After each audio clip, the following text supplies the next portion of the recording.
আসসালামু আলাইকুম। হাসিনা ফুলে দেয় কি করতে দেয়, ওই খালি গ্রুপ নিয়ে আসার চেষ্টা করতেছে। জোরে কথা কন না কেন? আপনি মনে করতেছেন হাসিনা ভারতের যে বসে আছে ওই খালি বাংলাদেশকে, এই তো বাংলাদেশ চায় না, বাংলাদেশের মাটি চাই, যা হোক বাংলাদেশকে ভারতের অঙ্গরাজ্য বানাবার চাই। জোরে কথা কন না কেন ভাই? মেজর ডালিম এতদিন পর বাড়াছে, আপনারা জানেন মেজর ডালিম বাড়াছে জানে? শেখ মুজিবুরকে কেউ হত্যা করেনি, উনি বলেছেন ক্রস ফায়ার, হত্যা না করলে বাংলাদেশ ভারত হয়ে যেত, এ কারণে তারা হত্যা করছে। কেন হত্যা করছে, কি কারণে হত্যা করছে, সব কথা বলা হচ্ছে। 30 লক্ষ মানুষ শহীদ হয় নাই, মানুষ শহীদ হয়েছে মাত্র 3 লাখ। একজন নেতা সামসে নেতা বলেছে 3 লাখ না 30 লাখ, শেখ মুজিবুরকে 30 লাখ। বুঝলেন, সব গুমুর ফাঁস হচ্ছে ভাই। আসলে আওয়ামী লীগ যে মালটা কি রে, জনগণ হাড়ে হাড়ে টের পেচ্ছে। আমাকে একজন বলে যে হুজুর হাসিনা তো পলেই গেছে, দলবল সব পলাছে, সে হাসিনার বিরুদ্ধে কথা না বললে কি হয়? কারণ হাসিনা তো আপনাদের বাংলাদেশ দিয়েই গেছে, সেই পলানো হাসিনার কথা কেন বলেন আপনারা? আমি বললাম ভাইজান, তাহলে আবু জেহেল তো মরেই গেছে। আমরা বদরের প্রান্তরে গিয়ে আবু জেলের কবরে পাথর মারি কেন, আর মক্কাতে গেলে আবু জেলের বাড়ি পায়খানা করি কেন? কারণ আবু জেহেল যেমন খারাপ ছিল, তার চাইতে 100 গুণ বেশি খারাপ ছিল হাসিনা। জোরে কোন কথা ঠিক কি না? যতদিন মুসলমান থাকবে ইমানের বলে বলিয়ান হয়ে, ওয়াজের মধ্যে হাসিনার কথা বলাই লাগবে। জোরে কোন কথা ঠিক কি না? ফেরাউনের কথা যেমন বলা লাগে, নমরুদের কথা যেমন বলা লাগে, হাসিনার কথাও তেমন বলা লাগবে। কারণ হাসিনা তো মুসলমান না, ওই যেখানকার মাল সেখানে চলে গেছে। জোরে কোন কথা ঠিক কি না? কি বুঝতেছেন? মাঝে মাঝে 2-1টা না দিলে তো শরীর গরম হবে না রে ভাই। তো আমার এলাকার যে কয়টা হিন্দু, সব কয়টা হিন্দু আমার মাদ্রাসা যাচ্ছে, সব হিন্দু আছে। মুসলমানেরা আসার আগে হিন্দু যাচ্ছে। ভাই আপনারা কেন? হুজুর আমরা আপনার দল কর্ম। সূরা নসর পড়ে দেখেন, পড়ে দেখেন, আগামীতে কোরআনের দলে আপনারা মুনাফিকি করলেও হিন্দুরা মুনাফিকি করবি না, ওরা জায়গা মতো সিল মারবি। জোরে কোন কথা ঠিক কিনা? আল্লাহর বান্দার একটু মনোযোগ দেন। একজন হিন্দু আমাকে বলতেছে হুজুর আপনারা যে দুর্গা পূজার মূর্তি পাহারা দিলেন, আপনারা ইব্রাহিমের সন্তান, মিল্লাতা আবিকুম ইব্রাহিম হুয়া সাম্মাকুমুল মুসলিমিন, আপনাদের জাতির পিতা ইব্রাহিম মূর্তি ভাঙ্গা চুরমার করেছে, আর আপনারা হিন্দুদের মূর্তি পাহারা দিলেন। কেন দিলেন আমি জানি। আমি মনে করলাম হিন্দু বেন কি কয় রে। আমি বললাম বাবা তুমি কি জানো? হিন্দু বলতে তো হুজুর আপনারা মূর্তি পাহারা দেন নাই, আপনারা গোপনে ষড়যন্ত্র পাহারা দিয়েছে। আপনারা গোপনে ষড়যন্ত্র পাহারা দিচ্ছেন যে অন্য কেউ মূর্তি ভাঙ্গা আপনাকে কান্দর যেন দোষ দিবার না পারে, এই জন্য আপনারা মূর্তি পাহারা দিচ্ছেন। আপনি কি মূর্তি পাহারা দিচ্ছেন? আমি বললাম একটা হিন্দু হয়ে তুই এত বুঝলি রে? হুজুর আমরা বুঝেছি হুজুর। সোনাল্লাহ কন্যা কথা কন্যা কা গোটা বাংলাদেশ ওয়াজ করতে যে শুধু আপনাদের শেরপুর না, বাতাস এবার আসল দিকে বসছে। জোরে কোন কথা ঠিক কিনা? আজকে বুঝতেছেন না, খেলা হবে সাইজ মতো। জোরে কোন ঠিক? চিন্তা করে দেখেন, আল্লামা সাইদি হুজুর ধর্ষণ করছে, আল্লামা সাইদি হুজুর মানুষ খুন করছে, আল্লামা সাইদি হুজুর যুদ্ধ অপরাধী। খালি সাড়ে দিয়ে দেখলু না রে হাসিনা, খালি সাড়ে দিয়ে দেখলি না কেন? কোন দোষী মানুষ যখন বের হবে জনগণ তাকে জুতা পিটা করবে। আর আল্লামা সাইদি হুজুর 10 দিনের জন্য বের হলে মিজানুর রহমান আজারির চাইতো 10 গুণ মানুষ হবে। জোরে কোন কথা বলেন না কেন? ভালো মানুষকে বন্দি করে রাখলে দিন দিন তার সম্মান বাড়ে, আর খারাপ মানুষকে জেলখানায় বন্দি করলে দিন দিন মানুষ তাকে ভুলে যায়। এই কয়েকদিন পরে দেখবেন পলকের কথা আর কারো মনে থাকবে না। এই পলক আমির হামদার কথা মানুষের মনে ভুলিছে না বাড়িছে? মামুনুল হকের কথা মানুষ মনে ভুলিছে না বাড়িছে? আল্লাহ সাইদি হুজুরদের নির্দোষী সমস্ত বিচারক কিন্তু ফাঁসির রায় দেয়নি, একজন শুধু ফাঁসির রায় দিয়েছিল, তার নাম হলো মানিক। জোরে কার নাম কি? শামসুদ্দিন মানিক। দেখেন, যারা মৃত্যুর রায় দেয়নি সব বিচারক মোটামুটি একটু সম্মানে আছে, কিন্তু মানিকের খবর কি? মানিকা কিন্তু টক শোধ বলছে, আমার জীবনে একটা আশা ছিল সাইদি সাহেবের ফাঁসি দেখা, কিন্তু আল্লাহ আমার আশা পুরা করেনি, আমি তাকে ফাঁসি দিলাম। আই রে অহংকার করে বলে আমি ফাঁসি দিলাম, আল্লাহ গায়ে দেরি কর, তোকে সাইজ করতেছি। কলার পাতার মধ্যে শুতে আসছিল, দেখেননি ভাই? 70 লাখ টাকা গাড়া নিতে অবস্থা মারিছে, সব দেখাচ্ছে ওকে মারিছে। হাই রে ভাই, কুটোর যখন নিয়ে যাচ্ছে ভাই রে, সবাই উপর দিকটা ঘুষে মারে, একজন যে কি বুঝেছে আমার তল দে মারছে, বুঝছেন? তল দে মারিছে, একটা বিসি ফাটে। মানকা ফাঁসি দিব, কি বুঝতেছে? বিসি নাই, পরে অপারেশন করে দেখে একটা আছে একটা নেই। যত জায়গায় নামাজের কথা আছে এ কোরআন শরীফের ভিতরে কোনো জায়গায় নামাজ পড়ার কথা আছে? কথা কর না কেন ভাই, পড়ার কথা কি কইছে? নাই। আল্লাহ একটা জায়গায়ও বলেনি মুয়াজ্জিন যখন আজান দেয় তখন কুত্তা ভোগে কেন? এখন আমি ওয়াজ করতেছি নামাজের, কুত্তা বুঝতে পারছে সব লোক যদি নামাজি হয়ে যায় রে, মসজিদের আদায় করা লাগবে না, মসজিদ এমনি হয়ে যাবে। জোরে কোন কথা ঠিক কিনা? এই মাত্র আসরের নামাজ পড়ে জমির ধান দেখবার গেছে, যা দেখে ওপর জমির পানি চলমল করতেছে, নিচে আর জমির পানি নাই। ওই তখন চারিদিকে তাকাছে, এরকম করে চারিদিকে তাকাছে, তাকে দেখে কেউ নেই। আস্তে করে বসে জমির আলকাটা দিয়ে ওই পানি দিয়ে হাত ধুয়ে আবার দাঁড়ায় চারিদিকে তাকায় বলতেছে আলহামদুলিল্লাহ, কেউ দেখেনি। নামাজ পড়ে ঘুষ খায়, নামাজ পড়ে সুদ খায়, আছে না নাই? আমাদের এলাকার এক হাজি মরে গেছে, মুয়াজ্জিন সাহেব মসজিদে বলতেছে দক্ষিণ পাড়ার সুদারু হাজি মারা গেল। একটা শোক সংবাদ শোনেন, দক্ষিণ পাড়ার সুদে হাজি মারা গেল, মানে এত সুদ খাচ্ছে, হজ করার পরে সুদে হাজি হয়ে গেছে। কি বুঝতেছেন? যে সুদের 1 টাকা খায়, নিজের মায়ের সঙ্গে 42 বার জিনা করার গুনাহ হয়। আল্লাহ রাসূল সুদের বড় পাপ যখন বলেছে যে সুদের বড় পাপ হলো আল্লাহর সাথে যুদ্ধ করা, এই কথা বলতে নবী কিন্তু মুখ ধরেনি, কিন্তু সুদের নিম্ন পাপ যখন বলবে, নবী নিম্ন পাপ বলতে গিয়ে মুখ ধরছেন। সাহাবীরা বলতেছে হুজুর মুখটা ধরেন কেন? বলে বলতে আমার শরম লাগতেছে। মানে এই নিম্ন পাপটা বলতে নবীর শরম লাগতেছে, কারণ ভাবির সাথে যদি হতো, শালীর সঙ্গে যদি হতো তাহলে, কিন্তু নিজের গর্ভধারিণী মায়ের সাথে এ কথা বলতে একটা শরম লাগে না? কথা কোনো শরম লাগে কি লাগে না? আর সেই সুদ জনগণ খায়, আবার সামনে কাতারত যায়, কিছুদিন পরে আর খাড়া হবার পারে না, সিয়াল্লা বসে। জোরে কোন কথা ঠিক কিনা? হায় হায় হায়।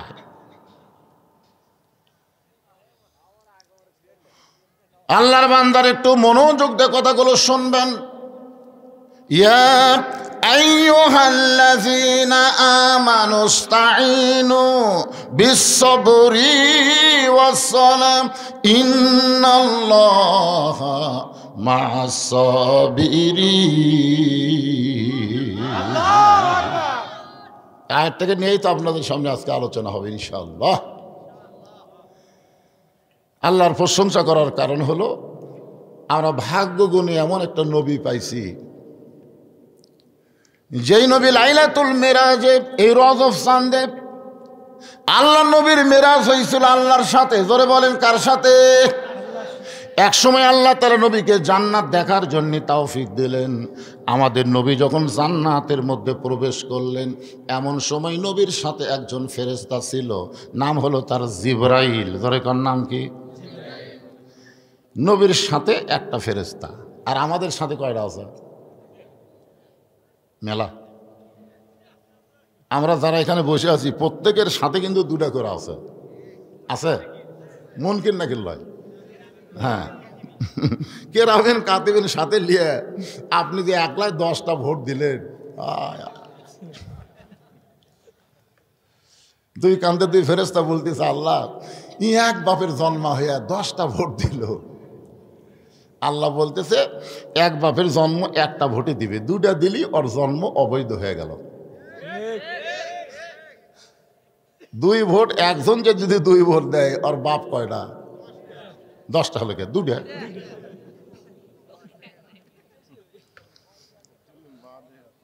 তোমার 2 কান্দে 2 মোহরি লেখিতেছেন ডায়েরি, 2 কান্দে 2 মোহরি লেখিতেছেন ডায়েরি, দলিল দেখে রায় দিবে, টাকা পয়সার নাই কারবার, কিরামান কাতিবিনা ইয়ালামুনা মা তাফআলুন।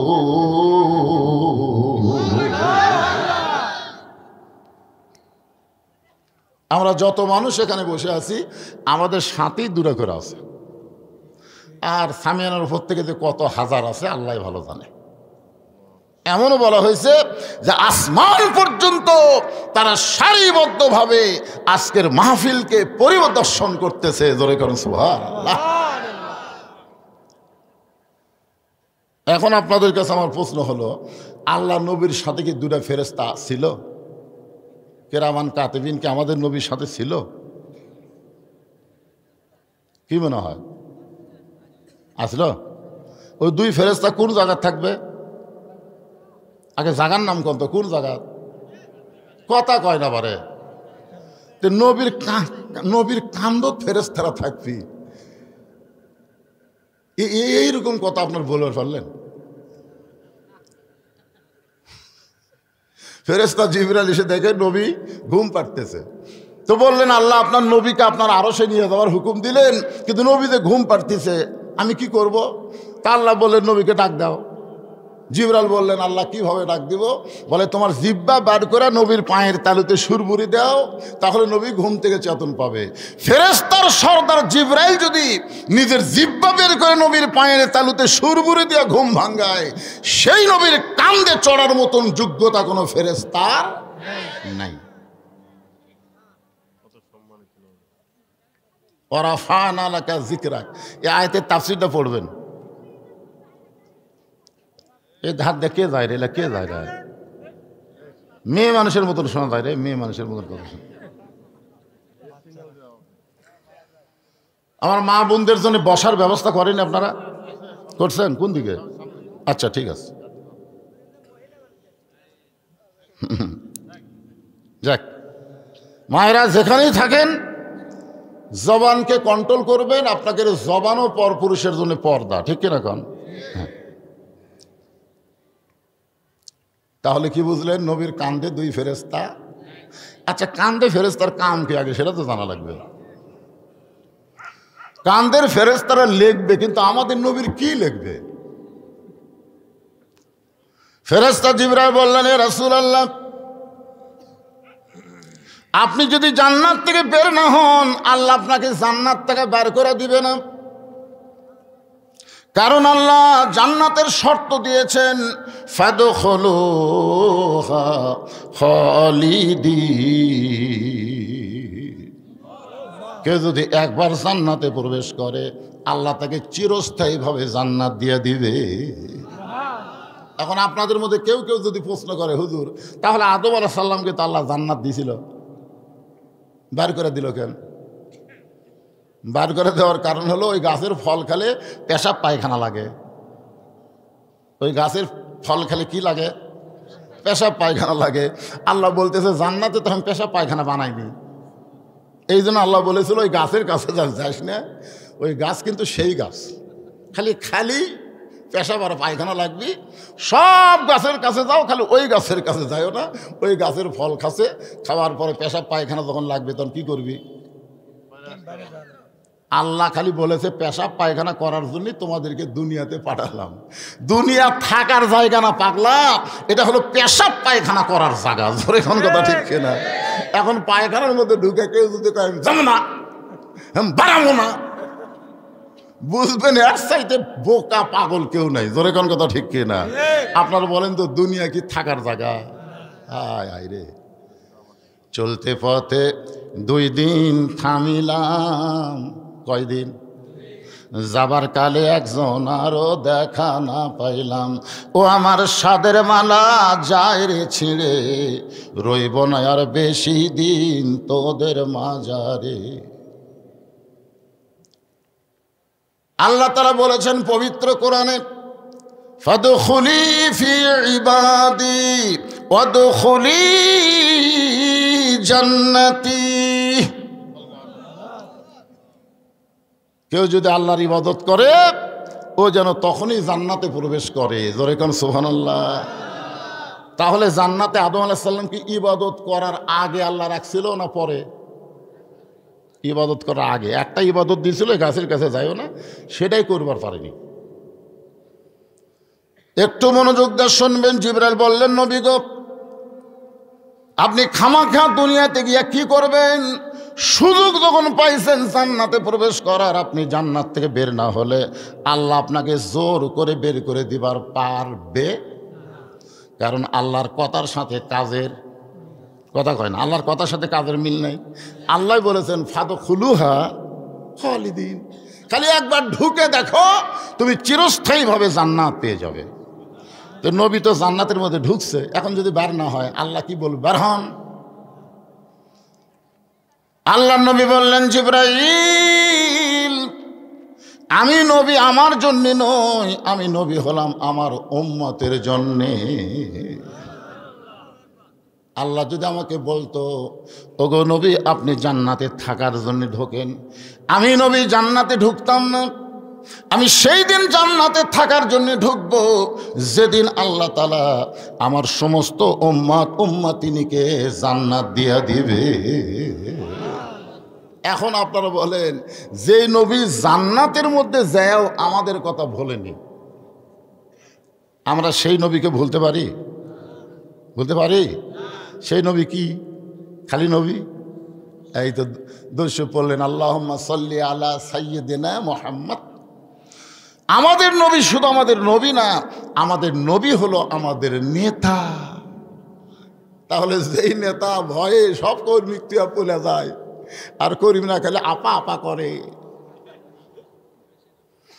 যেই নেতা নেত্রী কর্মীদের রাইকা পয়লা যায়, সেই নেতার দল না করে এমন একজন নেতার আদর্শ গ্রহণ করা লাগবে। আল্লাহ বলেছেন, লাকাদ কানা লাকুম ফি রাসূলিল্লাহি উসওয়াতুন হাসানা।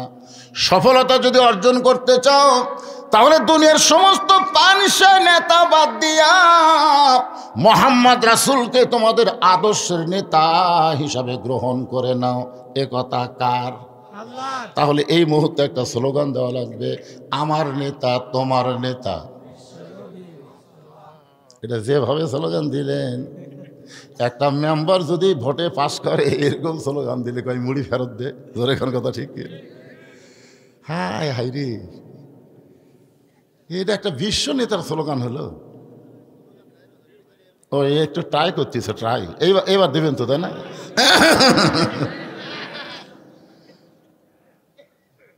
যেই বলো আমার নেতা তোমার নেতাকে জবান খুলে যার যেরকম সাউন্ড আছে সাটিয়া দিবেন, আমার নেতা তোমার নেতা। মাশাআল্লাহ। অনেকে মনে করতে যে হুজুর কি একলাই ফ্যাট ফ্যাট করতেছে নাকি, এরকম মাঝে মাঝে স্লোগান দিলে কবেন, আরে হুজুর একলা না রে, সামনে জনগণ আছে। জনগণ আছে না? না, হ্যাঁ আলহামদুলিল্লাহ। আমরা আল্লাহর প্রশংসা করব। এই কারণেই বেশি বেশি আল্লাহ আমাদেরকে এমন একটা কিতাব দিলেন, যেই কিতাবের মধ্যে কোনো সন্দেহ, জালিকাল কিতাবুল লা রাইবা ফীহি হুদাল লিল মুত্তাকিন, যেই কিতাবের মধ্যে কোনো ধোঁকা, যেই কিতাবের মধ্যে কোনো গোজামিল। এখন আপনাদের কাছে জানতে চাচ্ছি, বর্তমান বাংলাদেশ যে আইনে চলতেছে, সে আইনের মধ্যে ধোঁকা, গোজামিল, সন্দেহ। যে সংবিধান দিয়ে বর্তমান বাংলাদেশ চলতেছে, এই সংবিধানের মধ্যে ধোঁকা, গোজামিল, সন্দেহ আপনারা স্বীকার করলেন। তাহলে যে সংবিধানের মধ্যে গোঁজামিল আছে, ধোঁকা আছে, তারপরে সন্দেহ আছে, যে আইনের মধ্যে গোঁজামিল আছে, ধোঁকা আছে, সন্দেহ আছে, সেইগুলোকে পায়ের তলে দাফন করে আল্লাহর কোরআনকে বাংলার জমিনে প্রতিষ্ঠা করা লাগবে। ধরে কোন কথা ঠিক না? কারণ যার মধ্যে কি নাই, যার মধ্যে কি নাই, ধোঁকা নাই, যার মধ্যে গোঁজামিল নাই,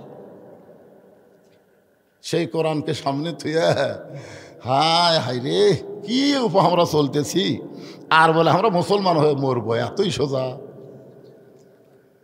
আল্লাহ ডাক দিয়ে বললেন, ইয়া আইয়ুহাল্লাযীনা আমানু, যারা আমাকে বিশ্বাস স্থাপন করেছো, তোমরা যদি আমি আল্লাহর কাছে কিছু পাবার চাও, আস্তাইনু, যদি আমার কাছে কিছু পাবার চাও, বিসসবরি ওয়াসসালাহ, আমি আল্লাহর কাছে পাইতে গেলে তোমাদের মাধ্যম লাগবে দুইটা।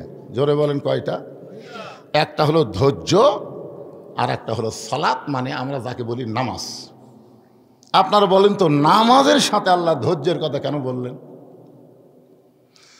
আপনারা নিজেরাই চিন্তা করে দেখেন, আপনারা কিন্তু কোনো জায়গার যায় ঘড়ি দেখেন না, কিন্তু মসজিদের মধ্যে ঢুকলেই বারবার ঘড়ি দেখেন। জোরে কোন কথা ঠিক কিনা? এই সত্যি কথাটা বলা লাগবে যে 5 মিনিট পরে কিন্তু আপনার আসরের জামাত হবে। এটা কিন্তু আপনারা জানেন যে 4:15টায় আসরের জামাত হবে, আর আপনারা মুয়াজ্জিনকে রাখছেন ওই কারণে টাইম মতো আকামত দেওয়া লাগবে। জোরে কোন কথা ঠিক কিনা? এটা আপনারা জানেন। ইমামও কিন্তু মোটামুটি চালাক ভালো আছে, একেবারে 4:15টায় আসরের জন্য মেহরাবের মধ্যে দাঁড়াবে, তারপরেও আপনারা বারবার ঘড়ি দেখতেছেন, কারণ কি? দেখতেছি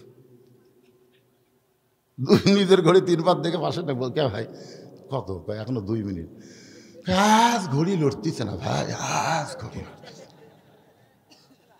ওই লোকটাই নামাজ শেষ করে চাষ তলত গেছে, 8 ঘন্টা গল্প করতেছে, এবার আলু বেশি লাগাছে, আলুর কিন্তু দাম পাবো না। এইবার কিন্তু আমাদের শেরপুর ধানের শীষ আর দাঁড়ি পল্লার খেলা হবি রে, এইবার কিন্তু শেরপুরে এ হবি সে হবি। এসপি হাবিব কুটি গেল, উমরা করবার যা মজনু পলালো। চিন্তা করতেছেন, এই 8 ঘন্টা ধরে গল্প করতেছেন, একটাবারও আপনার ঘড়ি দেখেন না, একটাবার ঘড়ি দেখেন তো? মসজিদের মধ্যে ঢুকলে এত ঘড়ি দেখেন। এই জন্য তো আল্লাহ বলতেছেন বিসসবরি ওয়াসসালাহ। আল্লাহ তাআলা বলতেছেন ইন্নাল্লাহা মা'আস সাবিরিন, নিশ্চয় আমি আল্লাহ ধৈর্যশীলদের সাথে আছি। যারা ধৈর্যশীল তাদের সাথে আছে কে? একটু মনোযোগ দিয়ে শুনবেন। আল্লাহ হজ নবীকে দুনিয়াতে দিলেন, যাকাত আল্লাহ নবীকে দুনিয়াতে দিলেন, রমজান মাসে রোজা আল্লাহ নবীকে দুনিয়াতে দিলেন, কিন্তু আমরা যে 5 ওয়াক্ত নামাজ পড়ি, এই নামাজটা কিন্তু আল্লাহ নবীকে দুনিয়াতে দিলেন না, আল্লাহর আরশে নিয়ে গিয়ে নবীকে 5 ওয়াক্ত নামাজ দিলে। এই 5 ওয়াক্ত নামাজ নবী পাইলেন, পাওয়ার পর যখন দুনিয়াতে আসলেন, সুবহে সাদিকের সময় আল্লাহ নবী হেরেমের মধ্যে ফজরের 2 রাকাত ফরজ নামাজ আদায় করলেন। নামাজটা আদায় করার পরে নবী যখন হেরেম থেকে বের হচ্ছেন, সর্বপ্রথম যার সঙ্গে নবীর দেখা হলো মেরাজের পরে, সর্বপ্রথম যার সঙ্গে দেখা হলো তার নাম হলো আবু জেহেল। নামটা কি? আসলে কি আবু জেহেল নাম? আবুল হাকাম না, ওর নাম হলো উমর ইবনুল হিসাম। হ্যাঁ, নামটা খেয়াল করবেন। নবী সবসময় 2টা উমরের হেদায়েত কামনা করত, একটা হলো উমর ইবনুল খাত্তাব আর একটা হলো উমর ইবনুল হিসাম। তো সেই যুগের মানুষ তাকে জ্ঞানী বেশি হওয়ার কারণে আবুল হাকাম বলে ডাকতো। আবুল হাকাম মানে জ্ঞানের বাপ। কিন্তু পরে নবী নাম দিলেন আবু জেহেল, মানে মূর্খের বাপ। আপনারা বলেন তো, বাংলাদেশে অনেক জ্ঞানী আছে, তার মধ্যে একটা হলো নিজুম মজুমদার। ধরে কোন শালাকি মজুমদার। আমাদের বাংলাদেশে বহু শিক্ষিত মানুষ আবু জেহেল। আমি নাম ধরবো না, কিন্তু ইশারা ইঙ্গিতে বলবো, দেখে বুঝতে পারবেন আপনারা। সর্বপ্রথম আবু জেহেলের সঙ্গে নবীর দেখা হলো। আবু জেহেল নবীর চেহারার দিকে শুধু তাকায় আছে, তাকায় আছে, তাকায় আছে, চোখ ফিরায় না। আল্লাহ নবী বললেন, চাচা আপনি আমার দিকে তাকায় আছেন, আপনি যে চোখ ফিরান না কারণ কি? আবু জেহেল বলতে, সন্ধ্যার সময় তোমাকে দেখলাম তুমি সুন্দর, কিন্তু সকালবেলা দেখতেছি তুমি অতীব সুন্দর, এত সুন্দর তোমার চেহারা, আমি চোখ নিচের দিকে নামাবার পারতেছি না। চাঁদ সূরজ গ্রহ তারা তারই নূরের ইশারা, নইলে যে অন্ধকারে ডুবিত এই ধরনী। সবাই বলেন নবী মোর পরশমণি, নবী মোর সোনার খনি, নবী নাম ভাবে যেজন সেই তো দোজাহানের ধনী। আল্লাহ নবী বললেন, চাচা সন্ধ্যার সময় আপনি আমাকে দেখেছেন আর সকালবেলা দেখেছেন, এর মধ্যে একটা ঘটনা ঘটে গেছে। আবু জেহেল বলে, বাজান কি ঘটনা? বলে, ঘটনা হলো আজকে গভীর রাত্রে আমি ঘুমিয়েছিলাম কাবার পাশে, ফেরেশতা জিবরাইল আমাকে ঘুম থেকে চেতন করে জমজমের কূপের পানি দিয়ে ওযু করানোর পরে বোরাকের পিঠে করে বাইতুল মুকাদ্দাসের ভিতরে আমি 2 রাকাত নামাজ পড়ালাম। সেখান থেকে 7 আসমান পাড়ি দিয়ে আল্লাহর আরশে পৌঁছে গেলাম। আল্লাহর সঙ্গে আমার দেখা হলো। আল্লাহ তাআলা আমাকে 5 ওয়াক্ত নামাজ দিল। এই 5 ওয়াক্ত নামাজ নিয়ে আমি আবার রাতারাতি দুনিয়াতে ফেরত আসলাম। সকালবেলায় ফজরের নামাজ পড়ার পরে আপনার সঙ্গে আমার দেখা হলো। এই যে আল্লাহর সঙ্গে আমার মেরাজ হওয়ার কারণে আমার চেহারার ভিতর দিয়ে আল্লাহ হয়তো নূর প্রকাশ করে দিয়েছে। প্রধান অতিথির আগমন, বিশেষ অতিথির আগমন, একসাথে 2 জন আসছে পারে। খালি আপনাকে 2 জনের জন্য আমি 8 ঘন্টা পরে টেতে চাচ্ছি, 8 ঘন্টা পর খালি করে আসতেছি।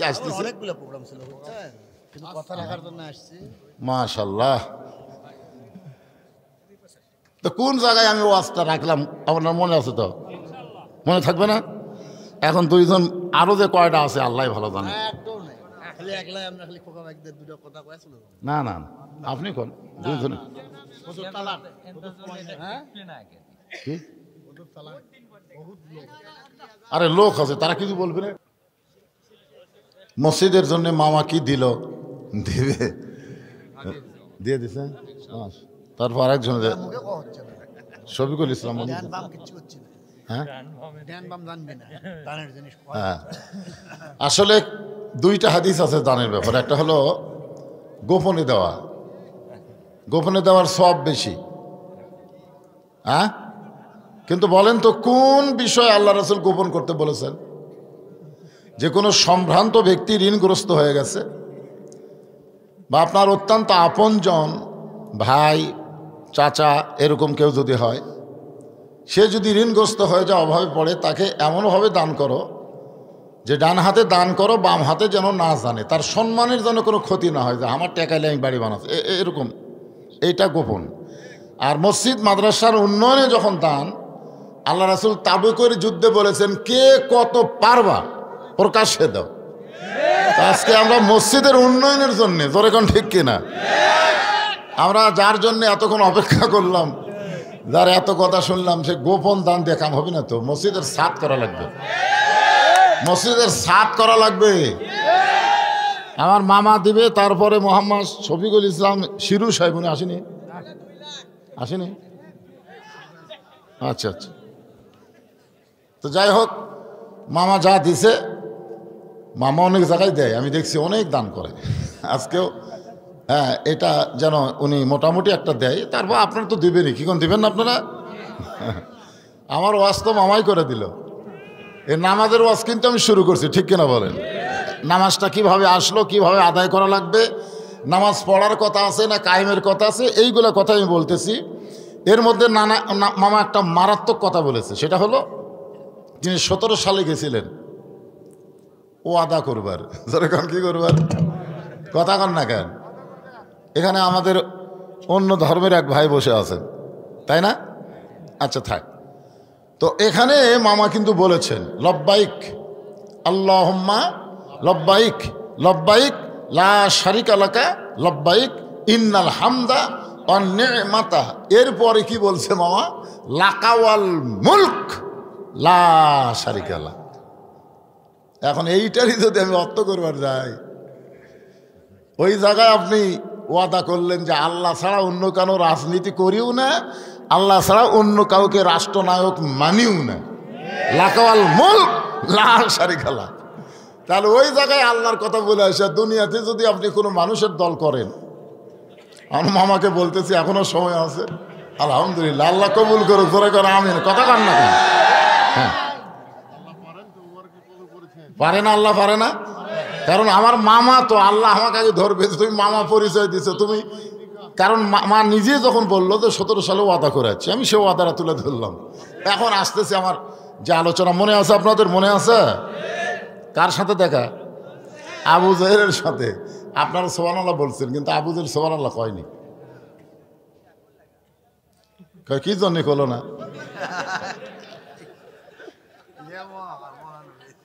আল্লাহর নবী বললেন, চাচা আজকে গভীর রাত্রে আমি ঘুমিয়েছিলাম, ফেরেশতা জিবরাইল আমাকে ঘুম থেকে চেতন করে জমজমের কূপের পানি দিয়ে ওযু করানোর পর বুরাকের পিঠে চড়ে বাইতুল মুকাদ্দাসের মধ্যে গিয়ে 2 রাকাত নামাজ পড়াইলাম।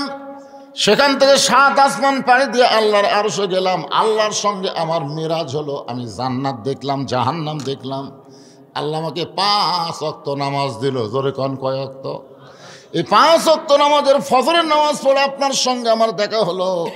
আমার মনে হয় আল্লাহর সঙ্গে মিরাজ করার কারণে আমার চেহারায় একটা নূর আলো প্রকাশ পাচ্ছে।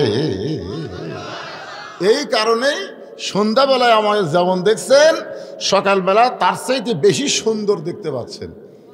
আপনারা সুবহানাল্লাহ কছেন, আবু জেহেল সুবহানাল্লাহ কবে?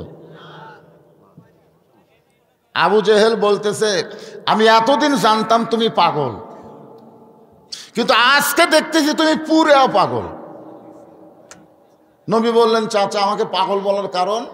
বলে, তুই আল্লাহর কাছে গেছিলি কিনা, আল্লাহর সঙ্গে মেরাজ করছিস কিনা, তুই 7 আসমান পাড়ি দিয়েছিস কিনা, এগুলো জানার কথা আমার না। আমার জানার কথা হলো, আমি জীবনে 2 বার বাইতুল মুকাদ্দাসে গেছি, যেখানে যাইতে লাগে 30 দিন, আসতে লাগে 30 দিন।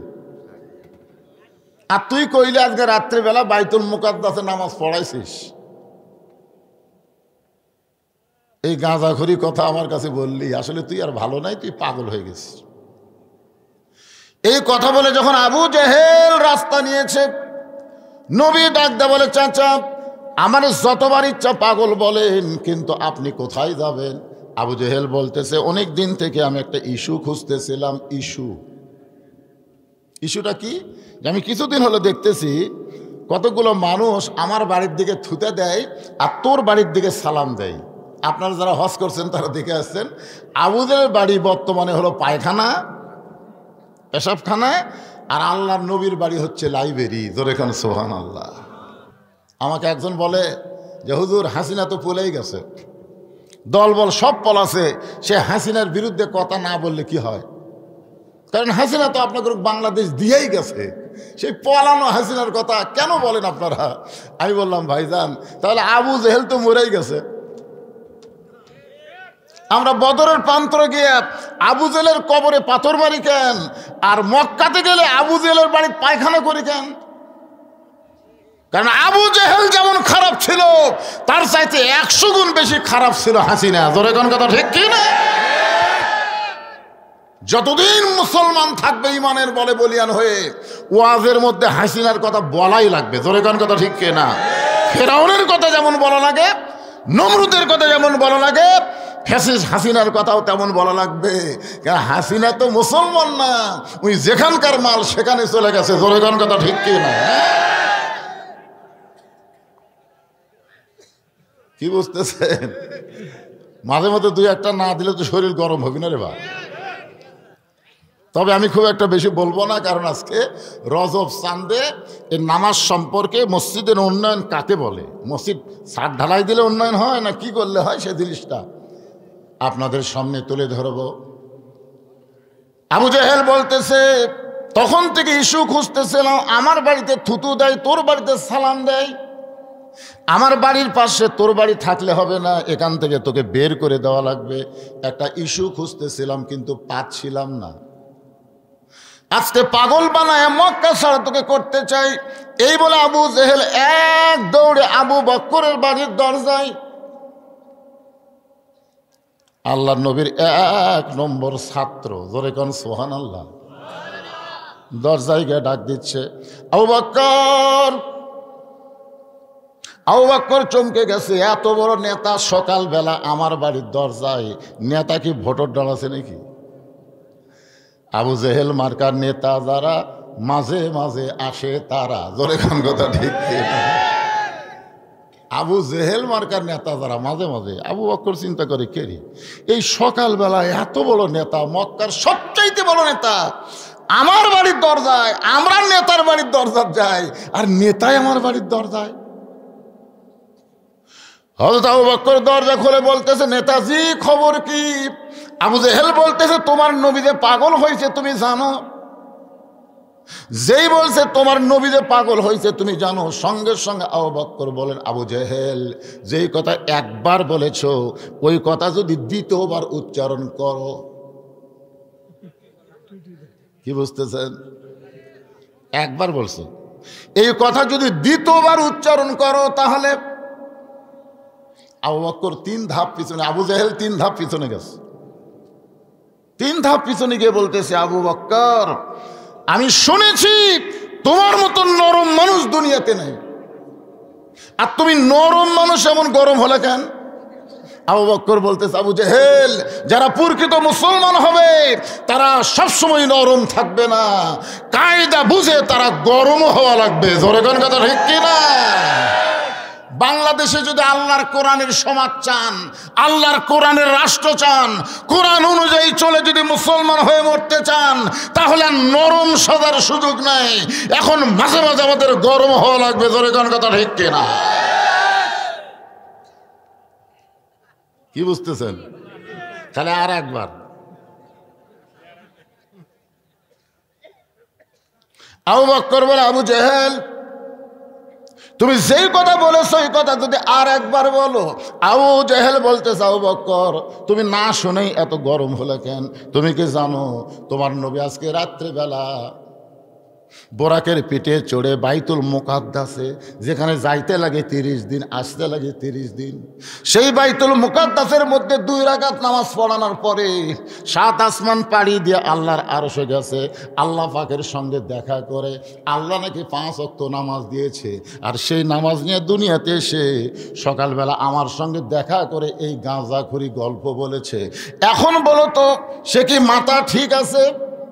সঙ্গে সঙ্গে আবু বকর বলে, আবু জেহেল এই কথা যদি আল্লাহর নবী বলে থাকে তাহলে 1 বিন্দু মিথ্যা বলে নাই। আবু জেহেল বলতেছে, আমার সকালটাই মাটি রে।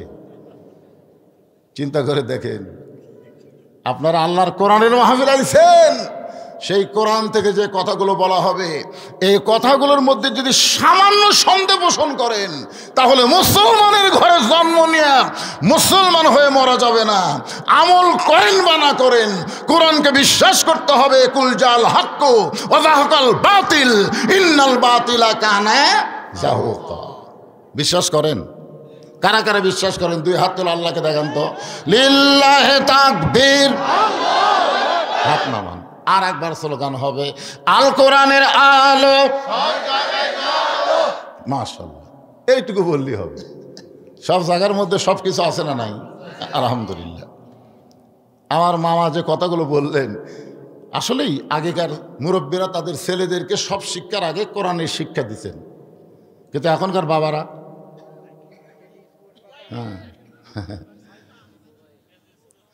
আবু বকর এক দৌড়ে আসছে নবীর কাছে। আবু জেহেলের কথা শুনে আবু বকরের কোনো সন্দেহ হয়নি, বরং বিশ্বাস করে এক দৌড়ে নবীর কাছে এসে দেখে আল্লাহ নবী কাবা হেলান দিয়ে কাঁদতেছে।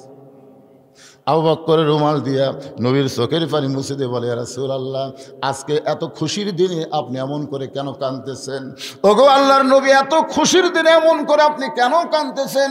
এই বছরে আপনার চাচা আবু তালেব মারা গেছে, এই বছর আপনার দরদের বিবি খাদিজা মারা গেছে, এই বছরে তায়েফের ময়দানে গিয়া আপনি রক্তাক্ত হলেন, আর সেই বছরে আপনি আল্লাহর আরশে গেলেন, আল্লাহর সঙ্গে আপনার দেখা হলো, আল্লাহ আপনাকে 5 ওয়াক্ত নামাজ দিল, এই খুশির দিন এমন করে কেন কাঁদতেছেন? নবী বলে, আবু বকর, এই খবর তোমাকে কে দিছে? এই খবর তোমাকে কে দিল? বলে, আবু বকর এই খবর, আবু জেহেল এই খবর আমাকে দিল। আল্লাহ নবী বলে, আবু বকর, এই খবর কি তোমার বিশ্বাস হয়? আবু বকর বললেন, সাদ্দাকতা ইয়া রাসূলুল্লাহ, এক বিন্দু মিথ্যা নয়। সঙ্গে সঙ্গে নবী এক টানে আবু বকরকে বুকের মধ্যে নিয়ে বলে, আবু বকর, আবু জেহেল আমাকে যখন থেকে পাগল বলে এখান থেকে চলে গেছে, তখন থেকে আমার চোখ দিয়ে দর দর করে পানি পড়তেছে, আর তোমার সাদ্দাকতা শব্দ শোনার সঙ্গে সঙ্গে আমার সমস্ত কষ্ট আল্লাহ দূর করে দিয়েছে। আল্লাহ বলে, হাবিব, আপনার আবু বকর সাদ্দাকতা বলার সঙ্গে সঙ্গে আমি আল্লাহ তাআলা আসমান থেকে তাকে সিদ্দিক ডিগ্রি দিয়ে দিলাম। চারিদিক থেকে যে কয়েকজন সাহাবী সব নবীর কাছে এসে হাজির। ওগো আল্লাহ নবী, আমরা শুনতে পাইলাম আল্লাহ নাকি আপনাকে 5 ওয়াক্ত নামাজ দিছে, আপনি নাকি আল্লাহর আরশে গেছিলেন, আল্লাহর সঙ্গে আপনার মেরাজ হয়েছে, আপনি জান্নাত জাহান্নাম দেখছেন, আপনি বাইতুল মুকাদ্দাসের মধ্যে 2 রাকাত নামাজ পড়াইছেন। আল্লাহ রাসূল বলে, তোমাদের মনের খবর কি? বলে, আমরা সবাই বিশ্বাস করেছি। জোরে করে সুবহানাল্লাহ। হুজুর, আপনি একটু বলেন তো, আল্লাহর সাথে আপনার কেমনে সাক্ষাৎ হলো? মানে সাক্ষাৎ তো হয়েছে, এটা বিশ্বাস করি, কিন্তু সাইজটা কীরকম? তো রাসূল এভাবে হাত দেখালেন, আমার দিকে তাকান, এভাবে তীর ধনুক আপনারা দেখেন না, এই ধনুক, এই ধনুকের মতো এক পাশে লা ইলাহা ইল্লাল্লাহ, আর এক পাশে আমি মুহাম্মাদুর রাসূলুল্লাহ। ওমর ফারুক বললেন, ইয়া রাসূলুল্লাহ, এই নামাজ পড়লে কি হবে? যে নামাজ আল্লাহ আপনাকে দিল, এই নামাজ পড়লে আমাদের হবেটা কি? আল্লাহ তাআলা বললেন, ইন্নাস সালাতা তানহা আনিল ফাহশাই ওয়াল মুনকার, একমাত্র নামাজই পারবে মানুষকে যাবতীয় খারাপি থেকে বাঁচায় দিতে। আমি সংক্ষেপে এটা একটু বন্ধ করে দিয়ে একটা কথা বলতেছি। এই যে বছর রাসূল মেরাজ করেছিলেন, এটা হলো নবুয়তের 10ম বছর। যেরকম কত বছর? এরপরেও কিন্তু নবী 3 বছর মক্কা ছিলেন, কিন্তু নামাজ কায়েম করতে পারেন নাই। আল্লাহ যেখানেই নামাজের কথা বলেছেন, কোরআনের প্রথমেই দেখেন আল্লাহ বলতেছেন, জালিকাল কিতাবু লা রাইবা ফি হুদাল লিল মুত্তাকিন আল্লাযীনা ইউমিনুনা বিল গায়বি ওয়া ইউকিমুনাস সালাহ। কি বুঝতেছেন? ওয়া ইউকিমুনাস সালাহ, কোরআনের এখান থেকে শুরু সর্বমোট 82 জায়গা। জোরে কোন কয় জায়গা? এ কথা বলা লাগবে। 82 জায়গায় আল্লাহ নামাজ কায়েমের কথা বলেছে। এক জায়গাও আল্লাহ বলেনি যে নামাজ পড়ো, একটা জায়গাতেও আল্লাহ বলেনি নামাজ পড়ো। কিন্তু নামাজ পাওয়ার পরে কায়েমের আয়াত নবীর উপর নাজির হচ্ছে, কিন্তু আল্লাহ নবী নামাজ কায়েম করবার পারতেছে না। 3 বছর নবী নামাজ পাওয়ার পরে গোপনে গোপনে নামাজ পড়িছেন, নামাজ কায়েম করতে পারেননি। নবী বললেন, আল্লাহ আপনি সবসময় খালি বলেন আকিমুস সালাত, নামাজ কায়েম করো, কিন্তু আমরা তো কায়েম করে পারতেছি না। আল্লাহ বললেন, হাবিব আপনি মক্কাতে আসলেই নামাজ কায়েম করতে পারবেন না, কারণ মক্কাতে আপনি হলেন ইমাম আর আবু জেহেল হলো নেতা। মক্কাতে আবু জেহেল কি? আমাদের বাংলাদেশে যারা নেতা তারা হলো আবু জেহেলের মতন। জোরে কোন কার মতন? কথা বলা লাগে ভাই জান। আবু জেহেলের মতন নেতা। আর মসজিদের ইমাম হলো আল ওলামা ওয়ারাসাতুল আম্বিয়া, নবীদের ওয়ারিস আলেমেরা। এই যে এক আলেম বসে আছে মসজিদের ইমাম, মসজিদের মেম্বরত বসে যে খুতবা দিবি, খুতবা দেওয়ার আগে তো কিছু বাংলা কথা বলা লাগবে, তাছাড়া আরবি তো আপনার বুঝবেন না। কারণ খুতবার মধ্যে সুদের বিরুদ্ধে ওয়াজ আছে, ঘুষের বিরুদ্ধে ওয়াজ আছে, বেপর্দার বিরুদ্ধে ওয়াজ আছে। ইমাম সাহেব আগে চারিদিকে তাকায়, কি করি রে, আমার কেশিয়ারই সুদ খায়, সভাপতি সাহেব বড় চাকরি করে ঘুষ খায়, একটা মুসল্লির বইয়ের পর্দা নেই। এখন খুতবার বাংলা বলবার গেলেই কেশিয়ার সভাপতি সমস্ত মুসল্লি বাদ দেবে, এই নেতাক বাদ দে, ইমাম বাদ দে, এটা চলবে না, এটা হামাকের বিরুদ্ধে ওয়াজ করে। আল্লাহর নবী ছিলেন ইমাম, আর আবু জেহেল ছিল নেতা, যার কারণে মক্কায় 3 বছর নামাজ গোপনে হয়েছে, প্রকাশ্যে নামাজ কায়েম হয়নি। প্রকাশ্যে নামাজ কায়েম করতে গেলে আল্লাহ বলেছেন আল্লাযীনা ইম্মাক্কান্নাহুম ফিল আরদ, মুসলমানের মধ্যে কাউকে যখন ক্ষমতার চেয়ার দেওয়া হবে তার 1 নম্বর দায়িত্ব হলো বাল্য বিয়ে বন্ধ করা। একজন ঠিক আছে। 1 নম্বর দায়িত্ব হলো মাদক মুক্ত সমাজ করা। 1 নম্বর দায়িত্ব হলো বেপর্দা নারী মুক্ত সমাজ গড়া। 1 নম্বর দায়িত্ব হলো পদ্মা সেতু নির্মাণ করা। 1 নম্বর দায়িত্ব হলো রাস্তার উপর ওভার রাস্তা করা, নাকি? যতগুলা দায়িত্ব, এগুলা দায়িত্ব কিন্তু 1 নম্বর না। 1 নম্বর দায়িত্ব হলো আকামুস সালাত, নামাজ কায়েম করা। আজকে বাপে নামাজ পড়ে, বেটা নামাজ পড়ে না, দাদা নামাজ পড়ে, নাতি নামাজ পড়ে না, স্বামী নামাজ পড়ে, বউ নামাজ পড়ে না। জোরে কোন কথা বল না কেন? আবার বউ নামাজ পড়ে, স্বামী নামাজ পড়ে না। আপনি জানেন ইচ্ছা করে 1 ওয়াক্ত নামাজ বাদ দিলে তার শাস্তি কি? মান তারাকা সালাত মুতাম্মিদান ফাকাত কাফারা। ইচ্ছা করে 1 ওয়াক্ত নামাজ বাদ দিলে সে কুফরি করলো। এই জন্যে এলা আমাকে কয় না, মামা বললো না, এই কথাটা খুবই মনে কষ্ট লাগলো। তো ওয়াজ হচ্ছে কিন্তু মানুষ পরিবর্তন হচ্ছে না। ওয়াজ দিয়ে মানুষ পরিবর্তন হলে নবীর চাইতে ভালো ওয়াজ কেউ জানে? তো সেই নবীর ওয়াজ দেয়া আবু জেহেল পরিবর্তন হয়নি। আবু জেহেল সাইজ করা লাগছে বদরের যুদ্ধ। জোরে কথা কন না কেন ভাই? কথা বলা লাগবে না? ওয়াজ দিয়ে আমাকে ওয়াজ দিয়ে কি হচ্ছে? ও যে একটা সাইকেলের রুহুল আমিন যুক্তিবাদী কয় না যে একটা টিউব কানা হয়ে গেছে, তো এখন ওই টিউব খুলে একটা পটি মারছে, আবার কিছু দূর যাওয়ার পরে আবার টিউব কানা হচ্ছে, আবার খুলে একটা পটি মারছে। আমরা বক্তারা মাঝে মধ্যে আসি, কানা টিউব পটি দেই, কিন্তু খালি পটি দিলে হবে না, ওই কানা টিউব পাল্টে নতুন টিউব লাগানো লাগবে। জোরে কথা কন না কেন? ওয়াজ হচ্ছে পটি পটি, এই পটি মারতেছি, খালি পটি দিয়ে কাম হবে? এই জন্যে আনুনাজ্জিলু মিনাল কুরআনি মা হুয়া শিফাউ ওয়া রাহমাতুল লিল মুমিনিন। আল্লাহু আকবার।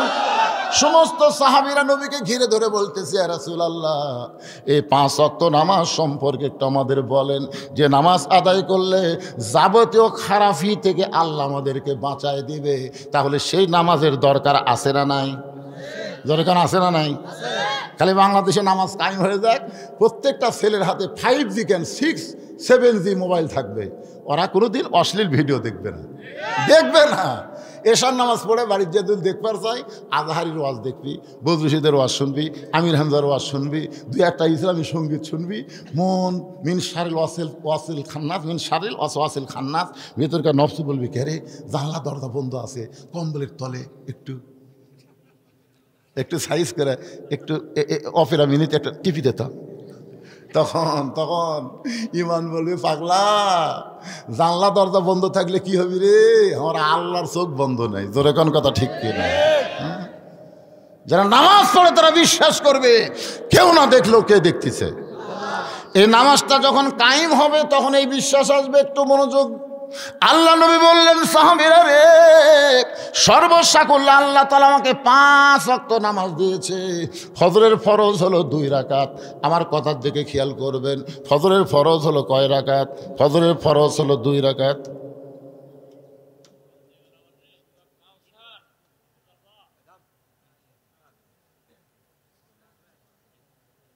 আচ্ছা ঠিক আছে। কে যেন লেখা দিছে যে বেগম জিয়া তারেক জিয়ার কাছে গেছে, এখন বহুদিন পর মা আর ছেলের সাক্ষাৎ হয়ে গেছে। চরম একটা নির্যাতন করেছে বেগম জিয়ার উপরে হাসিনা। জোরে কোন কথা ঠিক কিনা? কথা কোন করেনি ভাইজান? এবং এতদিন পর তারেক জিয়ার সাথে মায়ের দেখা হয়েছে। এতদিন পরে মা ছেলের দেখা হলে কি হবে? আরে যদি বউটা ভালো থাকে, বেটার বউ যদি ভালো হয়, আর বউ যদি দাঁত জ্বালা হয়, যাক, সে ব্যাপারে কথা পরে বলতেছি। যেটা আমি বলতেছি একটার মধ্যে আরেকটা ঢুকান ঠিক না। এমনি তো আমার ওয়াজের মধ্যে মামা এসে ঢুকে যাওয়া হসে তোর এখন কথা ঠিক কিনা। এখন আর নতুন করে কিছু ঢুকাও না বাবা, যেটা বলতেছি। কারণ রজব মাস, মসজিদের উন্নয়ন করবে মাহফিল, নামাজ আমাকে বোঝা লাগবে। ফজরের ফরজ হলো 2 রাকাত। জোরে বলেন কয় রাকাত? জোহরের ফরজ হলো 4 রাকাত, আসরের ফরজ হলো 4 রাকাত, মাগরিবের ফরজ হলো 3 রাকাত, এশার ফরজ হলো 4 রাকাত। এই সর্বসাকুল্যে 17 রাকাত নামাজ আল্লাহ আমাকে দিয়েছে। ফজরের আজান দেওয়ার 8 ঘন্টা পরে জামাত হবে, জোহরের আজান দেওয়ার 15 মিনিট পরে জামাত হবে, আসরে আজান দেওয়ার 15 মিনিট পরে জামাত হবে, এশার আজান দেওয়ার 15 মিনিট পরে জামাত হবে। কিন্তু মাগরিবের আজান দেওয়ার 15 মিনিট পরে যদি মুসল্লি আসে খালি মসজিদ দেখবে, জামাত নাই। আপনার বলুন তো কারণ কি?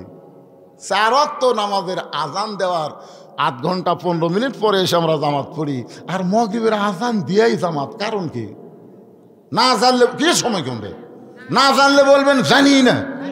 আরো জোরে আপনারা বলেন তো, ফজর 2 হলেও জোর, জোহর 4 হলেও জোর, আসর 4 হলেও জোর, এশা 4 রাকাত ফরজ জোর, কিন্তু মাগরিব 3 রাকাত হলো জোর। কারণ কি? হ্যাঁ, আজকে জানেন, একটু মনোযোগ দিয়ে শুনুন, আজকে জানার দরকার আছে নাই। উমর ফারুক বলেন, রাসূলুল্লাহ, এই মাগরিবের 3 রাকাত ফরজ নামাজ আজান দেওয়ার পরপরই কেন পড়া লাগবে? আর এই 3 রাকাত বেজোর কেন হলো? এই নামাজ পড়লে আমাদের লাভটা কি? একটু মেহেরবানি করে বলেন। আল্লাহ নিয়ে বললেন, সাহাবীরা রে, আমার ওপর আল্লাহ যেই কোরআন নাজিল করেছে, এই কোরআনের মধ্যে একজন নবী আছে, যেই নবীর নাম হলো ইয়াকুব নবী। ধরে বলেন নাম কি? যারা পারেন তারা আমার সঙ্গে একটু গুনগুন করে বলবেন, ইয়াকুব নবী বাস করিতেন কেনানে, সবার চাইতে ভালোবাসতেন ইউসুফকে। ইয়াকুব নবী 2টা বিয়ে করেছিলেন, 2 বইয়ের মাধ্যমে আল্লাহ তাআলা 12টা সন্তান দিয়েছিলেন। 2টা সন্তান খুবই ভালো, আর 10টা সন্তান অত্যন্ত খারাপ। ইয়াকুব নবী আল্লাহর কাছে কাঁদে আর বলে, আল্লাহ, আমি নবী হয়ে জন্ম দিলাম, আমার 2টা সন্তান এত ভালো আর 10টা এত খারাপ কেন হলো? আল্লাহ বলে, ইয়াকুব, তোমার যে 2টা সন্তান ভালো সেই 2টা সন্তানের মা ভালো, আর যে 10টা সন্তান খারাপ ওই 10টা সন্তানের মা খারাপ। সন্তান ভালো মন্দ বাপের কারণে নয়, সন্তান ভালো মন্দ হয় মায়ের কারণে। মাগরিবের 3 রাকাত নামাজ কেমনে পাইলাম, পড়লে লাভটা কি? এইটা নবী যখন শুরু করছেন, এমন সময় আবু জেহেল গ্রুপ নিয়ে হাজির। ওই যে আবু বক্করের ধাক্কা খাচ্ছে, আর একবার যদি আপনারা মনে করতেছেন আবু জেহেল ভয় পড়ে গেছে, হাসিনা ফুলে দেয়, কি করতে দেয়? ওই খালি গ্রুপ নিয়ে আসার চেষ্টা করতেছে। ধরে কথা কন না, আপনি মনে করতেছেন হাসিনা ভারতের যে বসে আছে, ওই খালি বাংলাদেশকে, এই তো বাংলাদেশ চায় না, বাংলাদেশের মাটি চাই, যা হোক বাংলাদেশকে ভারতের অঙ্গরাজ্য বানাবার চাই। ধরে কথা কন না কেন ভাই? মেজর ডালিম এতদিন পর বাড়াছে, আপনারা জানেন মেজর ডালিম বাড়াছে, জানে? শেখ মুজিবুরকে কেউ হত্যা করেনি, উনি বলেছেন ক্রস ফায়ার, হত্যা না করলে বাংলাদেশ ভারত হয়ে যেত, এ কারণে তারা হত্যা করছে। কেন হত্যা করছে, কি কারণে হত্যা করছে, সব কথা বলা হচ্ছে। 30 লক্ষ মানুষ শহীদ হয় নাই, মানুষ শহীদ হয়েছে মাত্র 3 লাখ। একজন নেতা, সামসে নেতা বলেছে 3 লাখ না 30 লাখ, শেখ মুজিবুরকে 30 লাখ। বুঝলেন? সব গুমুর ফাঁস হচ্ছে ভাই। আসলে আওয়ামী লীগ যে মালটা কি রে, জনগণ হাড়ে হাড়ে টের পেচ্ছে। একটু মনোযোগ দিয়ে শুনবেন। আবু জেহেল গ্রুপ নিয়ে হাজির। আবু জেহেলের গ্রুপের মধ্যে একজন তেলতেলা গোয়েন্দার, তার নাম হলো আবু সুফিয়ান। জোরে কন, তার নাম কি? তেলতেলা। প্রত্যেকটা নেতার তেলতেলা আছে না নাই? যেমন হাসিনার তেলতেলার নাম হলো ওবায়দুল কাদের তেলতেলা। হাসিনা ভয়ে কিন্তু সেই দিনই পলাছে, আর তেলতেলা কিন্তু 3 মাস বাংলাদেশের মধ্যেই ছিল। আজকে দেখলাম বিএনপির এক নেতা এই তেলতেলাক আশ্রয় দিছে। আসলে ফখরুল আর ওবায়দুল তলে তলে দুল দুল, জোরে ঘর কথা।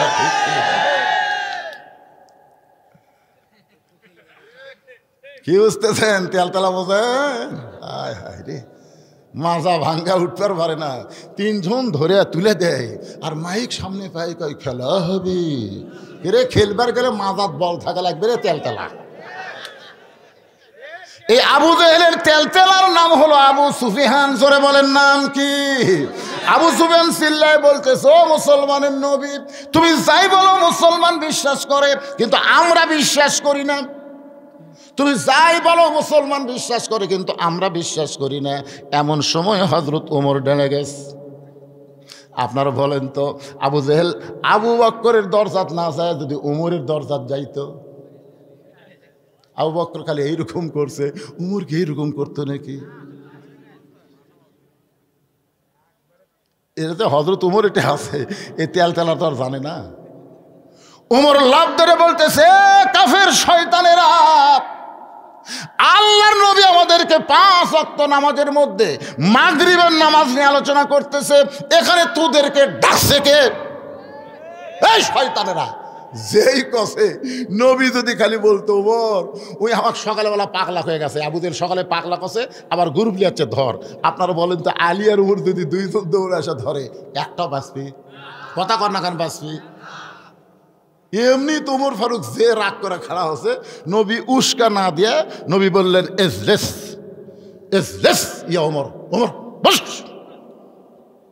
এখান থেকে বোঝা গেল বাংলাদেশের ইসলামী দল করে, কোরআনের দল করে, তারা কোনো অন্যায় উস্কায় দেয় না। যদি দিত, 6 আগস্টে কোরআনের দলের কোনো কর্মী বাংলাদেশের কোনো দোকান, কোনো বাড়ি কুচি লুট করে নাই। জোরে কোন কথা ঠিক না? যত দোকানপাট যা পুড়ে দিছে, লুট করছে, এলা কোন দল?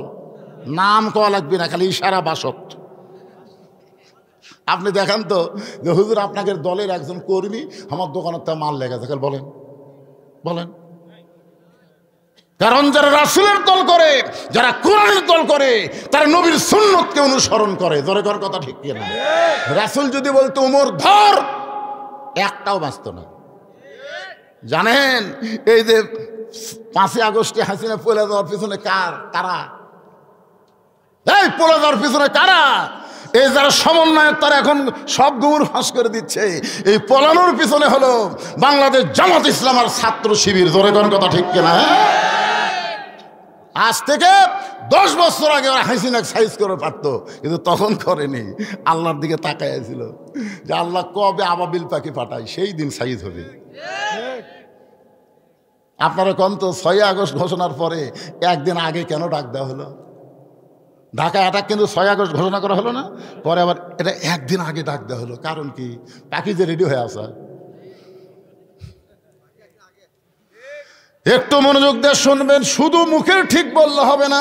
আজকে আল্লাহর কোরআন দিয়ে আপনাদের বাস্তব দেখাবার চাই, দেখবেন না ভাইজান? সব আমরা দেখব। আমাদের কোনো ক্ষমতা নাই। যখন মক্কা বিজয় হয়ে গেল, 10,000 সাহাবী, একটা সাহাবীর অস্ত্র লাগলো না। আল্লাহ কোরআনে সূরা নসর নাজিল করে বলে দিলেন, ইজা জা আনাসরুল্লাহি ওয়াল ফাত ওয়া রাআইতান নাসা ইয়াদখুলুনা ফি দীনিল্লাহি আফওয়াজা ফাসাব্বিহ বিহামদি রাব্বিকা ওয়াস্তাগফির ইন্নাহু কানা তাওয়াবা। আমার এলাকার যে কয়টা হিন্দু আছে, আমার এলাকার যে কয়টা হিন্দু, সব কয়টা হিন্দু আমার মাদ্রাসা যাচ্ছে, সব হিন্দু আছে। মুসলমানরা আসার আগে হিন্দু যাচ্ছে। ভাই আপনারা কেন? হুজুর আমরা আপনার দল কর্ম। সূরা নসর পড়ে দেখেন, পড়ে দেখেন। আগামীতে কোরআনের দলে আপনারা মুনাফিকি করলেও হিন্দুরা মুনাফিকি করবি না, ওরা জায়গা মতো সিল মারবি। জোরে কোন কথা ঠিক কিনা? আল্লাহর বান্দার একটু মনোযোগ দেন। একজন হিন্দু আমাকে বলতেছে, হুজুর আপনারা যে দুর্গা পূজার মূর্তি পাহারা দিলেন, আপনারা ইব্রাহিমের ইব্রাহিমের সন্তান, মিল্লাতা আবিকুম ইব্রাহিম হুয়া সাম্মাকুমুল মুসলিমিন। আপনাদের জাতির পিতা ইব্রাহিম মূর্তি ভাঙ্গা চুরমার করেছে, আর আপনারা হিন্দুকের মূর্তি পাহারা দিলেন। কেন দিলেন আমি জানি। আমি মনে করলাম হিন্দু বেন কি কয় রে। আমি বললাম বাবা তুমি কি জানো। হিন্দু বলতে তো হুজুর আপনারা মূর্তি পাহারা দেন নাই, আপনারা গোপনে ষড়যন্ত্র পাহারা দিয়েছে। আপনারা গোপনে ষড়যন্ত্র পাহারা দিচ্ছেন যে অন্য কেউ মূর্তি ভাঙ্গা আপনাকে কান্দর যেন দোষ দিবার না পারে, এই জন্য আপনারা মূর্তি পাহারা দিচ্ছেন। আপনি কি মূর্তি পাহারা দিচ্ছেন? আমি বললাম একটা হিন্দু হয়ে তুই এত বুঝলি রে। হুজুর আমরা বুঝেছি হুজুর। সোনাল্লাহ কন্যা কথা কন্যা কা গোটা বাংলাদেশ ওয়াজ করতে দিয়ে শুধু আপনাদের শেরপুর না, বাতাস এবার আসল দিকে বসছে। জোরে কোন কথা ঠিক কিনা? আজকে বুঝতেছেন না, খেলা হবে সাইজ মতো। জোরে কোন ঠিক? একটু মনোযোগ দিয়ে শুনবেন। আল্লাহ নবী উমরকে বাসায় দিলেন, বসো বসো, তোমার সঙ্গে কথা হচ্ছে না, আমার সাথে হচ্ছে। আতিউল্লাহ ওয়া আতিউর রাসূল, আল্লাহর অনুগত্য করো, নবীকে অনুসরণ করো। আমি নবী যেখানে দাঁড়িয়ে আছি তুমি সেখানে উঠলে কেন? দেখেন নবী উমরের পক্ষে না হয়ে ওরে বাবা রে বসো। ওমর ফারুক যখন বসে গেছে, আল্লাহ নবী দুই হাত বাড়ায় বললেন, আপনারা সম্ভ্রান্ত মানুষ, আপনারা আসেন, আপনাদের সাথে আমাদের কোনো শত্রুতা নাই, আপনারা বসেন। আমি নামাজ সম্পর্কে ওয়াজ করতেছি, কারণ সমস্ত ওয়াজের চাইতে নামাজের ওয়াজের গুরুত্ব কম না বেশি? যদি নামাজ আপনার না থাকে, লা সলাতা লা ইমানা, যার নামাজ নাই তার ইমান নাই। লা সলাতা লা দিনা, যার নামাজ নাই তার কোনো ধর্ম নাই। বাইনাল আবদি ওয়াল কুফরি তরকুস সালাত, বান্দা কাফের মধ্যে পৃথক করার জিনিসটার নাম হলো নামাজ। যারা নামাজ পড়বে তারা আল্লাহর বান্দা, আর যারা নামাজ পড়বে না তারা হলো কাফের। এই জন্য নামাজের গুরুত্ব কম না বেশি? বসেন। আবু সুফিয়ান বলতেছে আমরা বসার জন্য আসি নাই।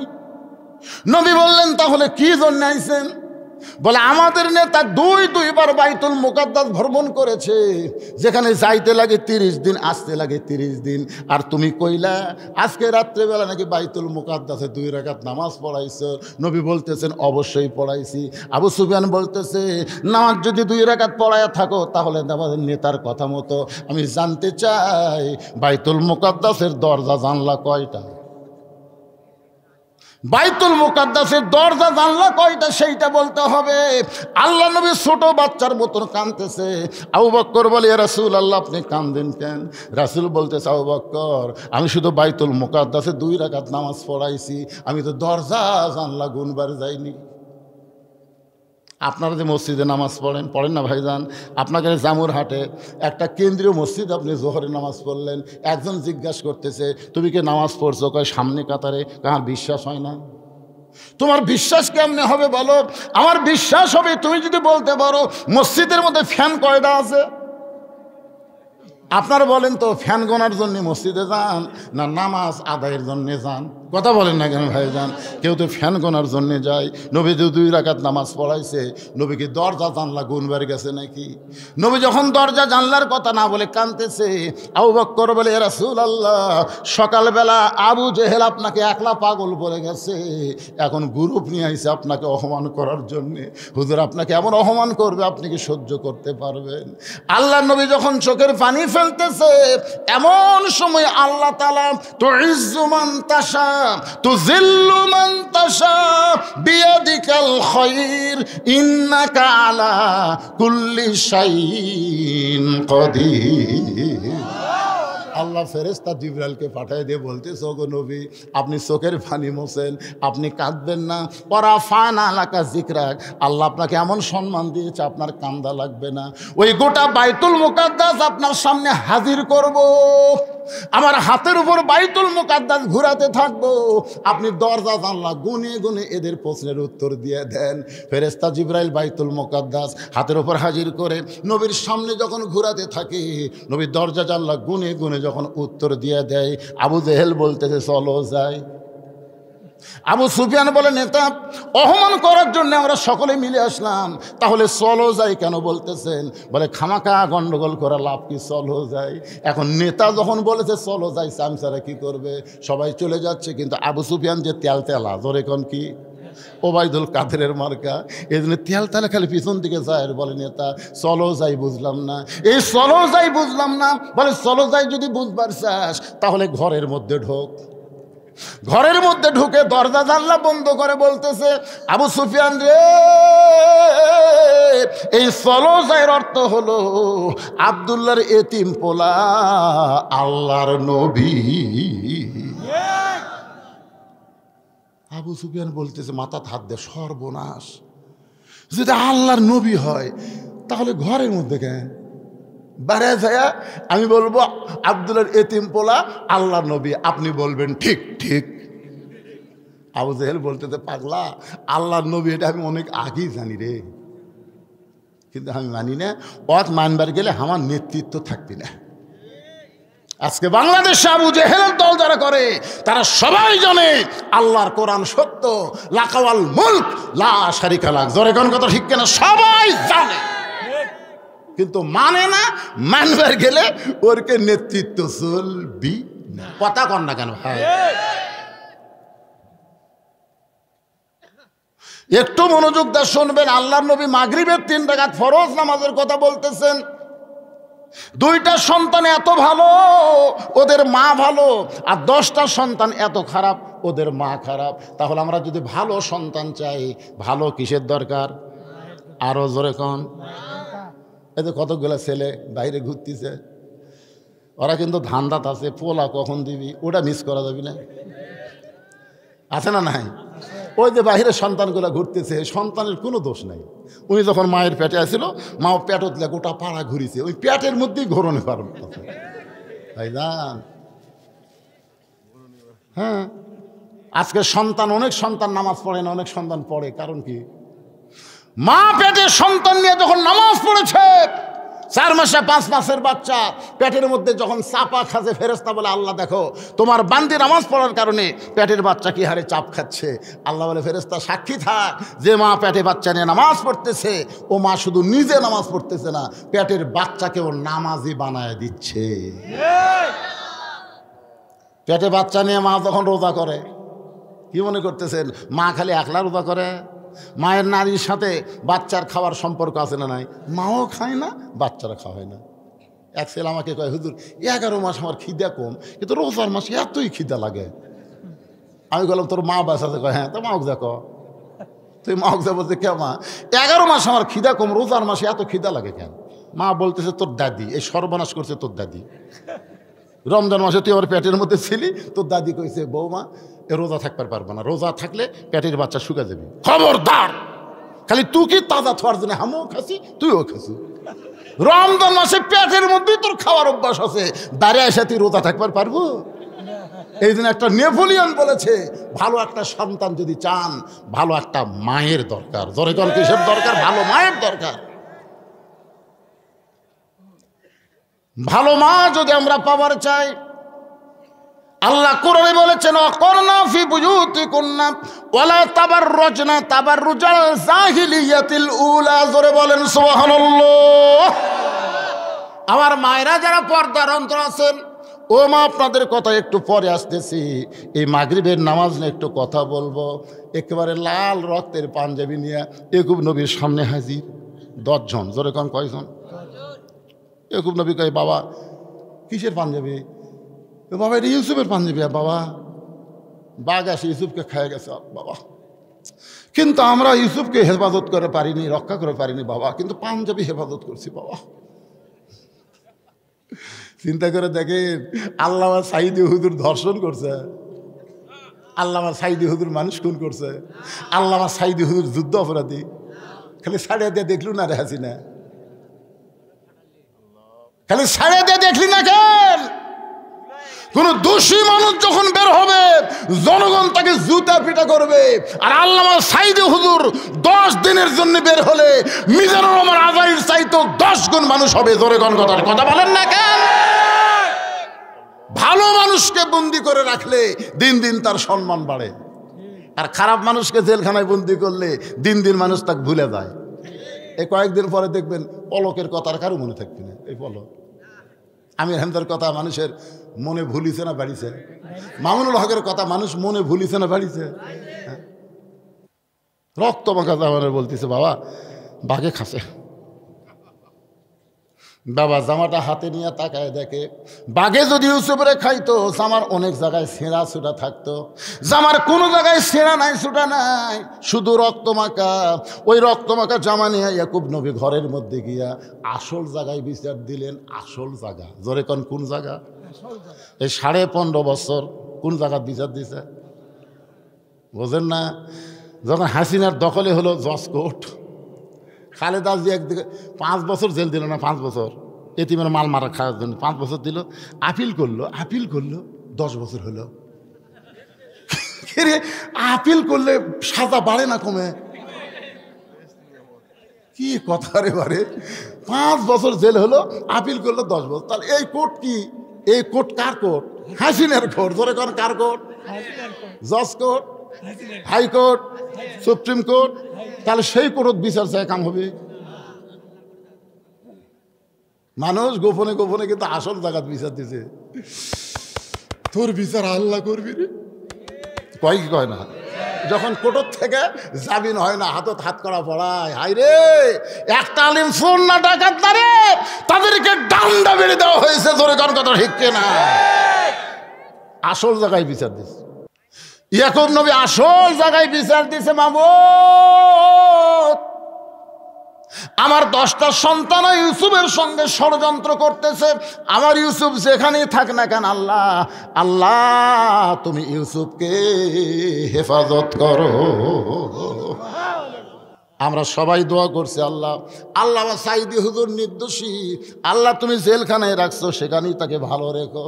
আপনারা কি দেখছেন ভাই, যেদিন জেলখানা থেকে তাকে হাসপাতালে নিয়ে যায় সেই দিন একটা হাসি দিছে, দেখছেন?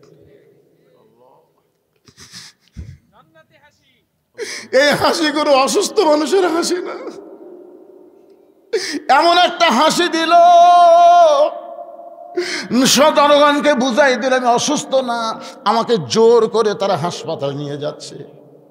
এত দোয়ার পর ওই হাসপাতালে তাকে হত্যা করলো। জোরে কোন কথা ঠিক কিনা? বাবার দোয়া ইউসুফের জন্য আল্লাহ কবুল করেছে। বণিকেরা যাচ্ছে ব্যবসা করতে, তৃষ্ণা লাগছে, কূপের কাছে গিয়ে দেখে চাঁদের মতন একটা বাচ্চা পড়ে আছে, হাত পাও বান্ধা। ইউসুফকে কূপের মধ্যে থেকে তুলে সমস্ত ব্যবসায়ী বলল আমি নিব আমি নিব আমি নিব। সবাই যখন নিবার চায়, বণিকের সর্দার বলতেছে সবাই নিবার গেলে একে টুকরা টুকরা করে ভাগ করা লাগবে। বলে টুকরা নিয়ে আমরা কি করব? বলে তাহলে বাজারে বিক্রি করি, যে দাম হবে আমরা সবাই ভাগ করে নেব। আজিজ মিশর বউ জুলাইখা নিয়ে ঘুরতেছিল বাজারে, 1 লক্ষ স্বর্ণ মুদ্রা দিয়ে ইউসুফকে কেনা হলো। জুলাইখা সন্তান হিসেবে লালন পালন শুরু করে দিল। যখন ইউসুফ একটু যৌবন পাইছে, একটা পুরুষ মানুষ যখন যুবক হয় তখন কিছু সিমটম বোঝা যায়। জলেখান যায় কি যায় না? পুরুষ মানুষের কথা আমি বলতেছি, কিন্তু কতগুলো পুরুষ বুড়া হয়ে যাচ্ছে তাও বুঝবার দিচ্ছে না। আমাকে একজন কইছে হুজুর আমার স্বামী এত সুন্দর, হুজুর আমার স্বামীকে নিয়ে যখন বাইরে যায় তখন খালি মেয়েরা আমার স্বামীর দিকে তাকিয়ে থাকে। তা আপনি একটা দোয়া শিক্ষা দেন তো, যে দোয়া পড়লে আমার স্বামীর দিকে কেউ তাকাবি না। কারণ আমি বউ, আমি আমার স্বামীকে দেখবো, পর নারীরা দেখবে কেন? আমি তখন বললাম মা কোনো দোয়া লাগবে না, তোমার স্বামী চাচা বানাও। যেই করছি চাচা বানাবার আমি বুঝবার না পারবো, হুজুর আপনি আলেম না জালেম কোন তো? স্বামী কেউ চাচা, এই তো চাচা কবার করছি, তো চাচা বানাবার করছি। ওই স্বামীর হাত পাও ধরে এখন দাঁড়িয়ে 4 আঙ্গুল হয়ে গেছে। স্বামীগুলো রাস্তার যায়, একটা মেয়ে মানুষ আর স্বামীর দিকে তাকায় না। যদি কেউ ভুল করে তাকায় সালাম দেয়, বলে চাচা কেমন আছে। এখন বইয়ের সামনে স্বামী যদি কেউ চাচা কয় তখন বইয়ের মনে কোনো খারাপ চিন্তা হয় না? রে আমার স্বামী চাচা করছে, আমার স্বামীর সাথে কোনো লাইন মারার টাইম পাবি না।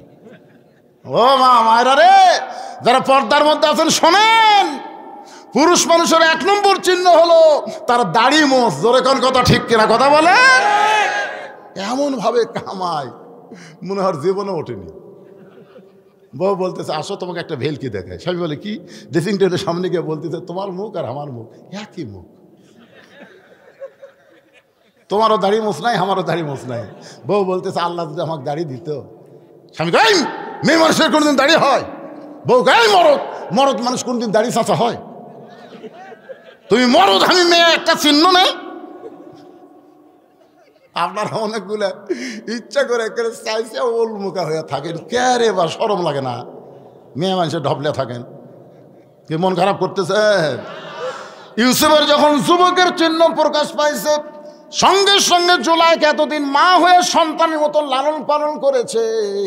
এবার মিনশারিল ওয়াসওয়াসিল খান্নাস, এই নফস বলে জুলাইখা তোর আজিজ মিসর বুড়া হয়ে গেছে, ইউসুফ তোর তার যুবক, এই যুবক ইউসুফের কাছে একবার যা, তোর মনের বাসনা পুরা কর। বাজান বহু চেষ্টা করে ইউসুফকে যখন বাগাতে পারে নাই, অন্দর মহলে নিয়ে গিয়ে সমস্ত দরজা বন্ধ করে জুলাইখা যখন ইউসুফকে ধরতে চায়, এমন সময় ইউসুফ বলতে জুলাইখা ইন্নী আখাফুল্লাহ, আমি আল্লাহকে ভয় করি। ধরে কর সুবহানাল্লাহ। জুলাইখা বল সমস্ত দরজা জানলা বন্ধ, কেউ দেখবে না। ইউসুফ বলতেছে যেখানে কেউ দেখে না সেখানে আমার আল্লাহ দেখে। জোরে কর না গান, ঠিক কথা বলেন, ঠিক? জুলাইখা বলে পারবা না, সব দরজার তালা লাগায় চাবি আমার হাতে। নাসরুম মিনাল্লাহি ফাতুন করিব ওয়াবাশশিরিল মুমিনিন। কি মনে করতেছেন ভারত যদি বলে বাংলাদেশ পারবে না? তিন দিকে আমরা ভারত, একদিকে সাগর। আপনার কোন তো পারবো না? পারবো না। তিন দিকে ফেরাউনের সৈন্য, একদিকে সাগর। ফেরাউন বলে মুসা পলাবি কোন দিক দিয়ে?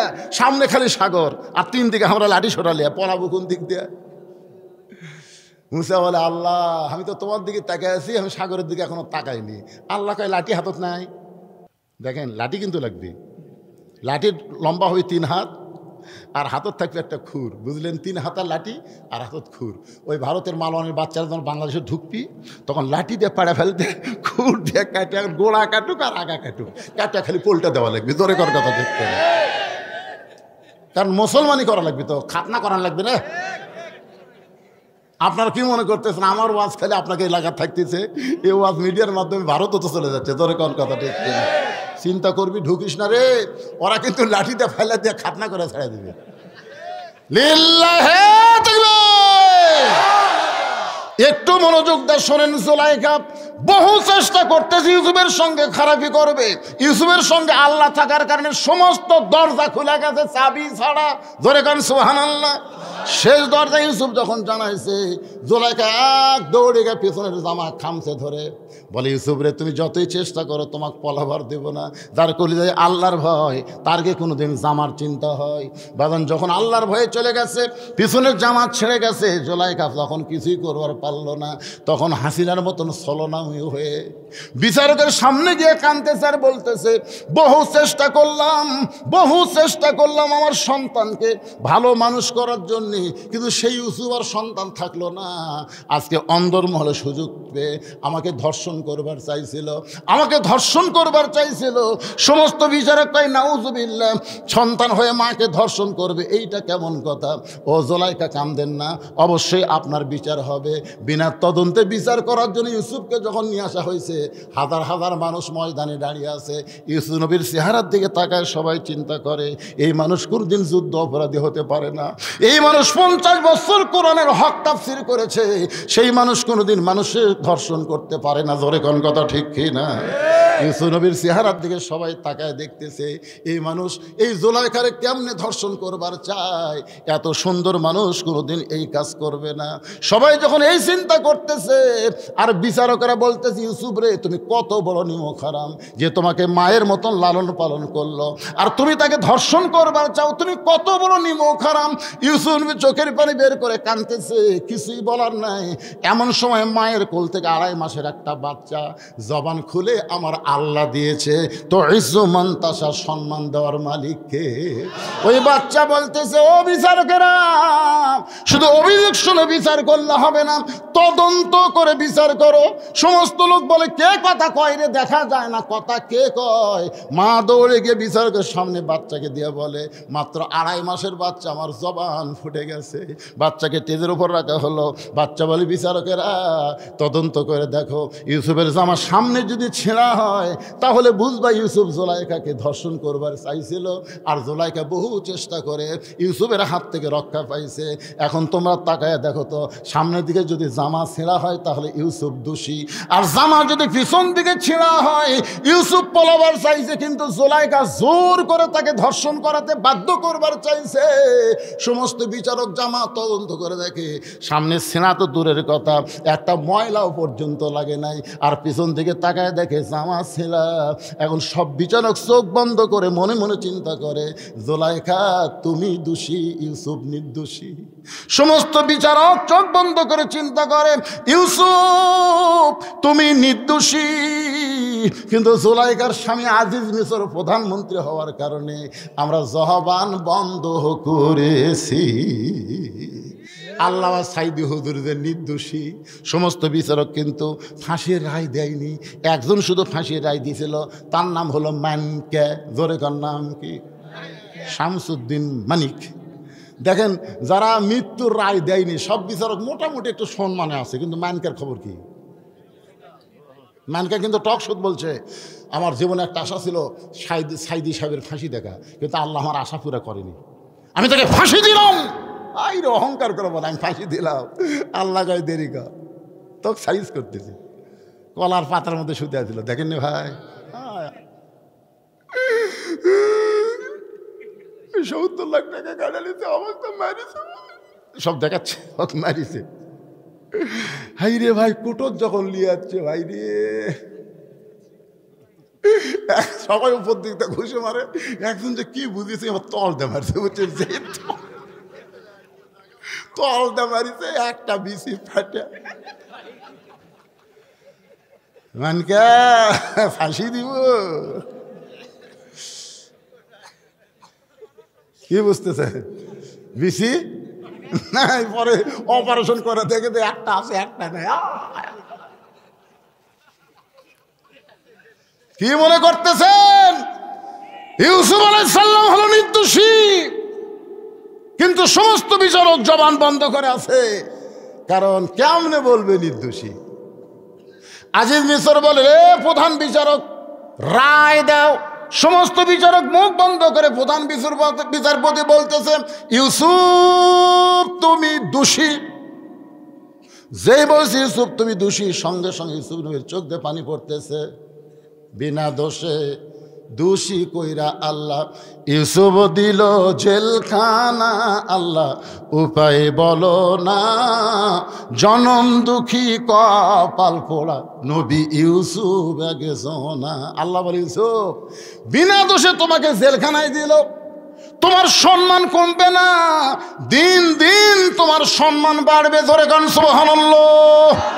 বিনা দোষে আল্লামা সাইদিকে জেলের মধ্যে রাখছে, হত্যা করেছে।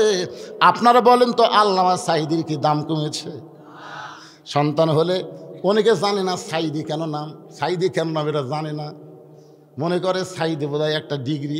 আসলে ওনার বাড়ি যে এলাকায়, ওই এলাকার নাম হলো সাইদ খালি, যার কারণে তার নামের পিছনে লাগে সাইদি। আমার এলাকার একটা ছেলে হয়েছে, নাম রাখছে সাইদি। আমি বললাম সাইদি কেন? ভাই দেলার হুজুর সাইদি হুজুরকে আমার বাড়ির মধ্যে জিয়া রাখছি। জোরে খান সুবহানাল্লাহ। আমার খালা তো বোনের একটা মেয়ে হয়েছে, খালা কয়, বাবা তুমি হুজুর মানুষ, একটা ভালো নাম রাখো, আমার নাতনির একটু ভালো নাম রাখতে চাই। আমি কইলাম, খালা নাম রাখেন হাসিনা। যেই খুঁজে হাসিনা। খালা 30 মিনিট আর আমার সাথে কথা কয় না, মোবাইলে তো। আমি কইলাম, কে রে খালার কি হলো রে? খালা কথা কোন, খালা কি হলো? এই তুই আলেম না জালেম রে? তোর কাছে একটা ভালো নাম শুনবার চালাম, আর তুই খুনি হাসিনার নাম কস। আমি তখন বললাম, সাইদি হুজুর মরেনি রে, মানুষের কলিজায় কলিজায় পাড়ায় পাড়ায় সাইদির জন্ম হচ্ছে। তোর কোন কথা ঠিক কিনা? আর হাসিনা তুই এমন পচা পচলু রে, অন্তত 50 বছর কোনো মেয়ে মানুষ জন্ম নিলে, কোনো কন্যা সন্তান জন্ম নিলে ভুল করে কেউ হাসিনা থুবি না। তোর কথা কান না কেন? আমাকে এলাকার যার নাম হাসিনা আছে তার নাম কয় না, আফার নাম কি? নাম ছাড়া নাম শোনার দরকার কি? পরে দরকার কেন নাম কয় না, নাম হাসিনা, গজব পড়িছে, এখন হাসিনার বলবি না।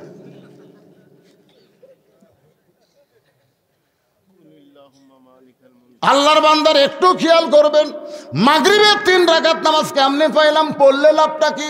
এরপরে ফজরের 2 রাকাত নামাজ পড়লে লাভ কি? এরপরে 4.5 রাকাত নামাজ পড়লে লাভ কি? আমি আপনাদের সামনে ওয়াদা দিয়ে দিলাম, আজকে নামাজের সব ওয়াজ করবো। এতে যদি রাত 1টা বাজে কোনো সমস্যা নাই। ঘড়ির দিকে তাকায় দেখেন 8:30 অনেকদিন পরে আইছি ভাইজান, কিন্তু এরা আমার উপর একটা দায়িত্ব দিয়েছে, হুজুর আপনি যত ওয়াজ করেন অন্তত 10টা মিনিট আমাদের মসজিদের জন্য একটু আদায় করবেন। আপনারা কেউ ওঠা বসে করবেন না, মাত্র 10টা মিনিট নামাজের ওয়াজ হচ্ছে, যে নামাজ আমরা কায়েম করবো আল্লাহর ঘর মসজিদে। আমার মামা খোকা সাহেব বলেছেন মসজিদ কার ঘর?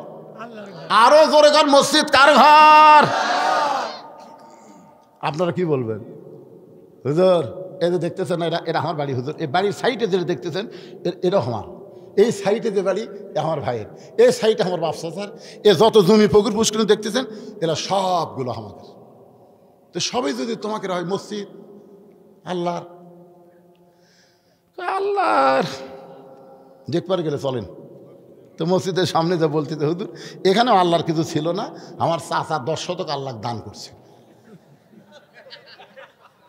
আর আমরা টাকা দিয়ে আল্লাহ ঘর বানা দিচ্ছি। ফেরেশতাকে আল্লাহ এই দেশের নাম কি? এই দেশের নাম বাংলাদেশ। ওই দেশে আমার চাইতে গরিব কেউ নাই রে। এখন সে আল্লাহর ঘর, আপনাদের ঘরের উপর ছাদ আছে, ঘরের উপর টিন আছে, ঘরের উপর সব কিছু আছে, আর আল্লাহর ঘরে খালি কলম তুলে অথচেন, ছাদ নাই। এখন আল্লাহ ছাদ দিবার গেলে, মসজিদে ছাদ দিবার গেলে কারা কারা দিবেন একটু আমি অত ফজিলত বয়ান করে পারবো না। ঘর খালি আল্লাহর, আপনি আল্লাহর ঘরে দিবেন, আল্লাহ আপনাকে জান্নাতে একটা ঘর দিয়ে দিবে। এইটুকু বিশ্বাস করে কোন আল্লাহর বান্দা 10,000 টাকা, কোন আল্লাহর বান্দা 20,000 টাকা, কোন আল্লাহর বান্দা 10 বস্তা সিমেন্ট আল্লাহর হস্তে, গ্রামের লোকেরা এই যে আপনারা যারা মাহফিল করতেছেন তারা আগে দেন, আর বাইরের লোক যারা আছে তারা পরে দিবে। আপনারা যদি না দিয়ে খালি বেড়ার লোকের চান, তাহলে চট কিনা হবে, কার্পেট কিনা হবে, ছাদ দেওয়া হবে না। এই জন্য এই গ্রামের সভাপতি সাহেব এখন আপনি কোন কি দিবেন ভাই? না দিচ্ছেন প্রধান বক্তা, দ্বিতীয় বক্তা লিখছে ভাইয়ের কাছে আবার চাওয়া, দেখি ভাই কি করে। সর্বোত্তম করে এই মসজিদে যায়, ছোট মানুষই টাকা দিয়ে গেল। না না না না, আমি খেয়ালই করি, আমি ডান হাতে দিছি, 2 হাতে দিছি। আপনারা খেয়াল করেনি, 2 হাতে দিছি। আমি মনে করছি মুসাফা করে বেড়াচ্ছে, বুঝলেন, কিন্তু হাতের মধ্যে টাকা। আল্লাহ, মানুষের কি খেয়াল দেখছেন, বাম হাত ডান হাত দুটাই হাত, এখন 2 দিক থেকে 2 জন দিলে কি করবো? মাশাআল্লাহ। আগেকার বক্তার কাছে দিয়েছেন কত? 1,000 টাকা দান করেছে। আবার আমার ভাই দান 2500 টাকা, 2,500 টাকা আল্লাহর ঘরের জন্য করছে দান। আল্লাহ দানকে কবুল করে নিয়ে মসজিদ ঘরের জন্য জান্নাতে একটা ঘর বানায় দেন। জোরে কোন আমিন। কে দিছে? মহিলাদের প্যান্ডেল থেকে চাওয়ার আগে, আমি তো চাইনি মায়েদের কাছে, চাওয়ার আগে 2000 কত 2070 টাকা আমার মায়েরা করছে দান। আল্লাহ মায়েদের এই দানকে আল্লাহ আপনি কবুল করেন। আল্লাহ নেক নিয়ত নিয়ে গেছে পরে আল্লাহুম্মা আমিন। দান চাওয়ার পরে যদি একটা লোক উঠে যান, আপনার বসে থাকেন, দান না করলেন বসে থাকেন, উঠে যাবেন কেন? আমি তো সময় দিয়েছি 10 মিনিট, 10 মিনিটের পরে আর আমি চাবো না তো ভাই, অত ঘেঙ্গা আদায় করার অভ্যাস আমার নাই। 10 মিনিট টাইম দিলাম, মসজিদের সভাপতি কোটি, সেক্রেটারি কোটি, কেশিয়ার কোটি, আপনারা আসেন। কে দিছে এটা? এক বান্দা গোপনে 500 টাকা দান করেছে। আল্লাহ দানকে কবুল করেন। কি নাম বাবা? মাশাআল্লাহ, মাদ্রাসাত পড়ে। আল্লাহ হক্কানে হাফেজ আলিম কবুল করেন। জোরে কোন আমিন। নাম হলো মোত্তালিব। 100 টাকা দান করে গেল ছোট মানুষ। আল্লাহ দানকে কবুল করেন। আল্লাহ নেক নিয়ত নিয়ে সফর রাখেন। আল্লাহুম্মা আমিন। ভাইজান বলেন 2 বস্তা 5 বস্তা সিমেন্ট। একজন ভাই আমাকে বলল যে হুজুর এলে বাকি কয়, পরে দেয় না, পরে দেয় না। এ না দেওয়ার নিয়তে কেউ দান করবেন না, বুঝলেন? না দেওয়ার নিয়তে দান করলে আল্লাহর সাথে চরম ঠাট্টা করা হয়। দেওয়ার নিয়তে আপনি নিয়ত করেন, নিয়ত করে বলেন যে হুজুর আমি আল্লাহর ঘরে 10 বস্তা সিমেন্ট দেবো, আমি আল্লাহর ঘরে 10,000 টাকা দেবো, মসজিদের ছাদ করা লাগবে। তো দানের ব্যাপারে গড়িমসি করলে কাম হবে। তাই আল্লাহর একজন বান্দা 500 টাকা দান করেছে। আল্লাহ দানকে কবুল করেন। দেন বাবাজি। ছেলের ঠ্যাং ভাঙ্গা গেছে, দোয়া চাই। 500 টাকা দিয়ে আমরা দোয়া করি আল্লাহ তার ছেলেকে যেন পুরাপুরি সুস্থতা দান করে। জোরে কোন আমিন। সবাই বলে আল্লাহুম্মা আমিন। আব্দুল সালাম আল্লাহর ঘরের জন্য 1000 টাকা দান করেছে। আব্দুল সালামের দানকে আল্লাহ আপনি কবুল করেন। কে দিয়ে গেল এটা? নাম বলবে না। আল্লাহর একজন বান্দা 1000 টাকা দান করে গেল, আল্লাহ দানকে কবুল করেন। বেলাল, ইসলামের প্রথম মুয়াজ্জিন বেলালের নামে নাম। লাইলাতুল মেরাজে নবী যখন জান্নাতের মধ্যে ঢুকতেছিলেন, নবী বলে আমার মধ্যে একটু ভয় ভয় লাগতেছিল। তখন দেখি ডান দিকে একটা খড়মের শব্দ শোনা যায়। ভাই জিবরাইল, আমি নবী জান্নাতে ঢোকার আগে কে জান্নাতে হেঁটে যায়? বলে এটা হলো আপনার মুয়াজ্জিন হযরত বেলাল। জোরে বলেন সুবহানাল্লাহ। সেই বেলালের নামে বেলাল 1000 টাকা দান করেছে, আল্লাহ দানকে কবুল করেন। আল্লাহ তোমার আরেকজন বান্দা 500 টাকা দান করলো, আল্লাহ দানকে কবুল করেন। আল্লাহ নেক নিয়ত নিকাশা পড়া আল্লাহুম্মা আমিন। কি নাম বাপ জানেন? নাম বলার দরকার নাই। আল্লাহ 500 টাকা দান করে গেল, আল্লাহ দানকে কবুল করেন। আল্লাহ নেক নিয়ত নিকাশা পড়া করেন। আপনারা এই যে গ্রামের নাম, এই গ্রামের নামটা কি কি না গান? দক্ষিণ জামুর। দক্ষিণ জামুর এটা 3 পাড়া মিলা নাই মসজিদ? দক্ষিণ জামুর। এই দক্ষিণ জামুরের কারা কারা আছেন একটা হাত তোলেন তো দেখি। এই দক্ষিণ জামুরের, আচ্ছা দক্ষিণ জামুরের এই কয়জন লোক আপনারা বসে আছেন? আচ্ছা ঠিক আছে, আপনারা হাত নামান তো। এই দক্ষিণ জামুরের বাহিরে কারা কারা তার একটু হাত তোলেন তো দেখি। আচ্ছা হাত নামান। এরা মসজিদের ছাদের টাকা আগেই তুলিছে, লুকাত হচ্ছে টাকা, সেই জন্য মাহফিলে আসেনি। কে রে পাগলারা, মসজিদের ছাদ দিবে আর তোমরা বাড়ির থেকে বাড়াবে না, বাহিরের লোক আসে তোমাকে টাকা দিবি, সেই টাকাতে ছাদ হবে। কে? আদম জামনের এক ভাই 500 টাকা দান করেছে, আল্লাহ দানকে কবুল করেন। ছোট্ট একটা বাচ্চা 100 টাকা দান করেছে, আল্লাহ কবুল করেন। আর একজন 100 টাকা দান করলো, আল্লাহ দানকে কবুল করেন। আল্লাহ নেক নিয়ত নিকাশা পড়া আল্লাহুম্মা আমিন। আমিনো আমিনো আল্লাহ আমিনো। দানকারীর জন্য তুমি জান্নাতেরও জামিনো। আর একজন 100 টাকা দান করছে, আল্লাহ কবুল করেন। মা অসুস্থ, বাবা মারা গেছে, বাবা মারা গেছে, আল্লাহ বাবার কবর জান্নাতের টুকরা বানান। মা অসুস্থ, আল্লাহ মাকে সুস্থ করে দেন। জোরে কন আমিন। জোরে বলে আল্লাহুম্মা আমিন। রে দক্ষিণ জামুরের লোকেরা কোথায় রে? ব্যাগলা গামছালে ভিতরে নামো, এটাও বলা লাগবে নাকি তোমার? হ্যাঁ, অনেক লোক 10 টাকা 20 টাকা 50 100 টাকা দিবে, টেজো তাসবি, শরম নাই তার কাছে। তোমরাই যাও তাদের কাছে, যাও 4-5টা ব্যাগলা বের হও, মায়েদের কাছে যাও, সবাই দান করো। আল্লাহ আমার একজন, আল্লাহ তোমার একজন বান্দা 1000 টাকা দান করেছে, আল্লাহ যেই নিয়তে দান করেছে আল্লাহ তার নেক নিয়ত নিকাশাকে আল্লাহ কবুল করেন। আল্লাহুম্মা আমিন। আল্লাহ বরবরিয়া নজরুল হাজি লেখা লাগবে তো, বরবরিয়ার আলহাজ নজরুল ইসলাম 100 টাকা নগদ, 1 বস্তা সিমেন্ট, 1 বস্তা সিমেন্ট বাকিতে করছে দান। আল্লাহ বড় পুকুরিয়া না বরবরিয়া? আলহাজ নজরুল ইসলাম বড় পুকুরিয়ার 1 বস্তা সিমেন্ট 100 টাকা দান করছে, আল্লাহ কবুল করেন। নাম কি আপনার? মোহাম্মদ শামসুল হক শেখ নাম লেখেন। 100 টাকা নগদ 1 বস্তা সিমেন্ট দান করেছে, আল্লাহ তার দান। দারুগ্রামের নাম লিখছেন?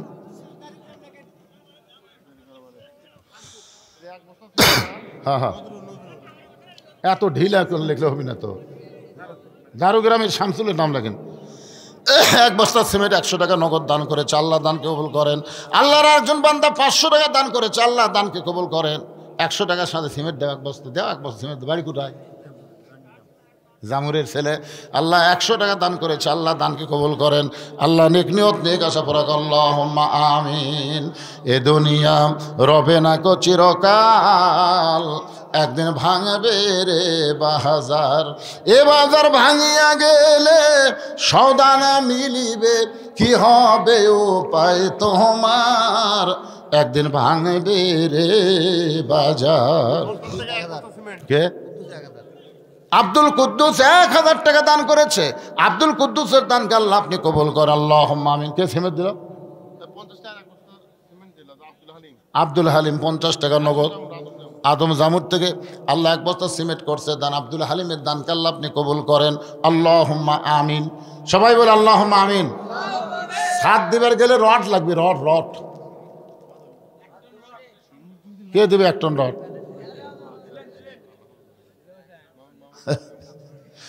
এরা কোন পাগলারা সামনে বসছে? বাবা পোলা দেওয়া হবে রে তোর উঠে।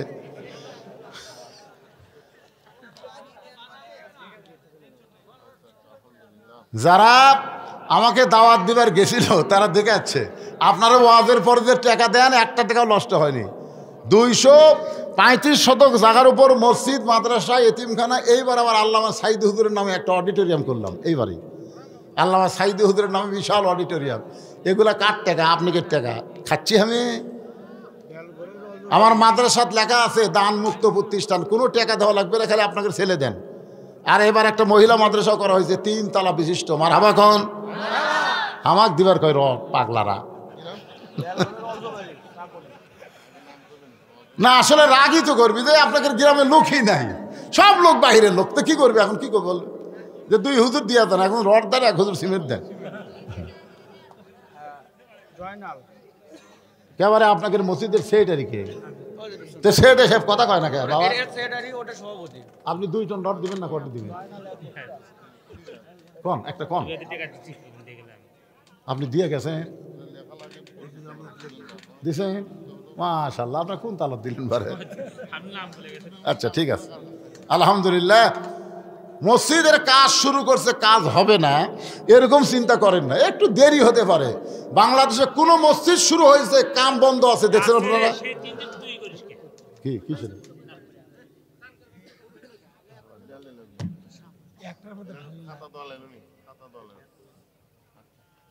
হ্যাঁ, ব্যাগগুলো সব একটি করেন। এগুলো কি ব্যাগের টাকা আছে? সব এক জায়গাত করেন। মহিলাদের মধ্যে টাকা তুলবার গেছে কেউ? ও অ্যাডভান্স এলাও তোলেন, এলাও তোলেন।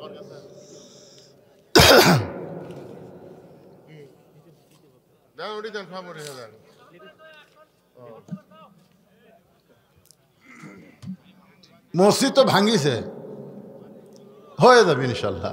আপনারা কি খান যে কোরআনের মাহফিল একটা সূচনা হলো। এই গ্রামে কে কোন চাকরি করে, কে কোন ব্যবসা করে। এখানে একই 4টা ভাই গ্রামে আছে ধনী। কয় ভাই? 4 ভাইয়ের নাম কি আপনাদের মনে আছে? হ্যাঁ, কেবারে কথা কয় না রে। এই গ্রামের যে 4টা ভাই, একটা তার মধ্যে ডাক্তার, নাম কি কোন? মোতালেব সাহেব আছেন? কোনটা? আপনি মোতালেব? মোতালেব টাকা বান্ডিল দিয়ে থোছে, আপনি করছেন? সুবহানাল্লাহ। আচ্ছা, মোতালেবের আরেক ভাইয়ের নাম কি?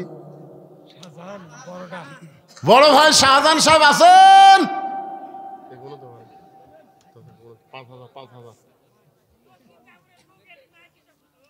নাই কিছু হুজুর, মানে ওরা বসলে আপনাদের জায়গা হবে না হুজুর, সেই জন্য বসেনি হুজুর।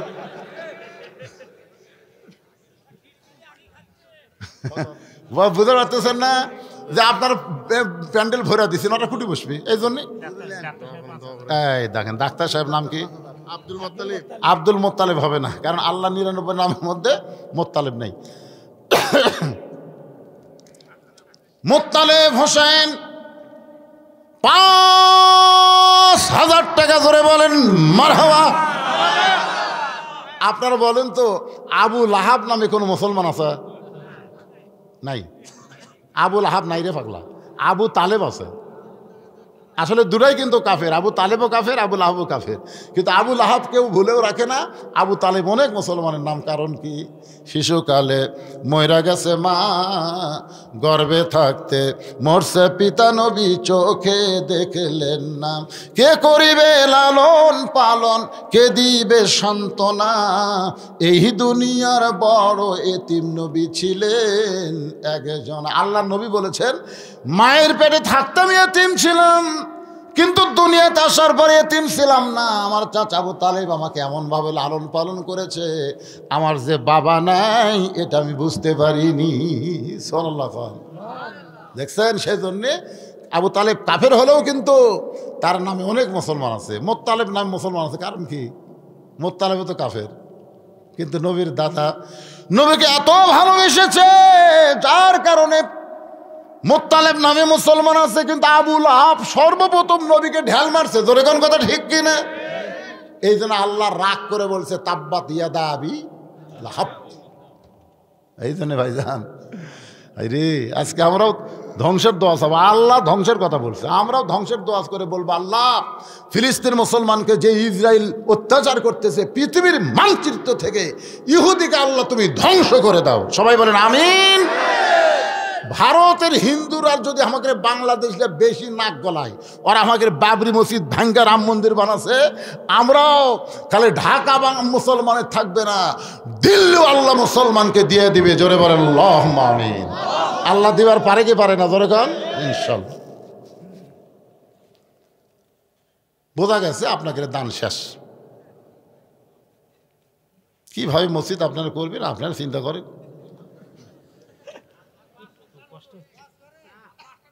কিসের 5টা মিনিট চাই চেতা লাগবে না? চাইলে চেতা লাগবে তো।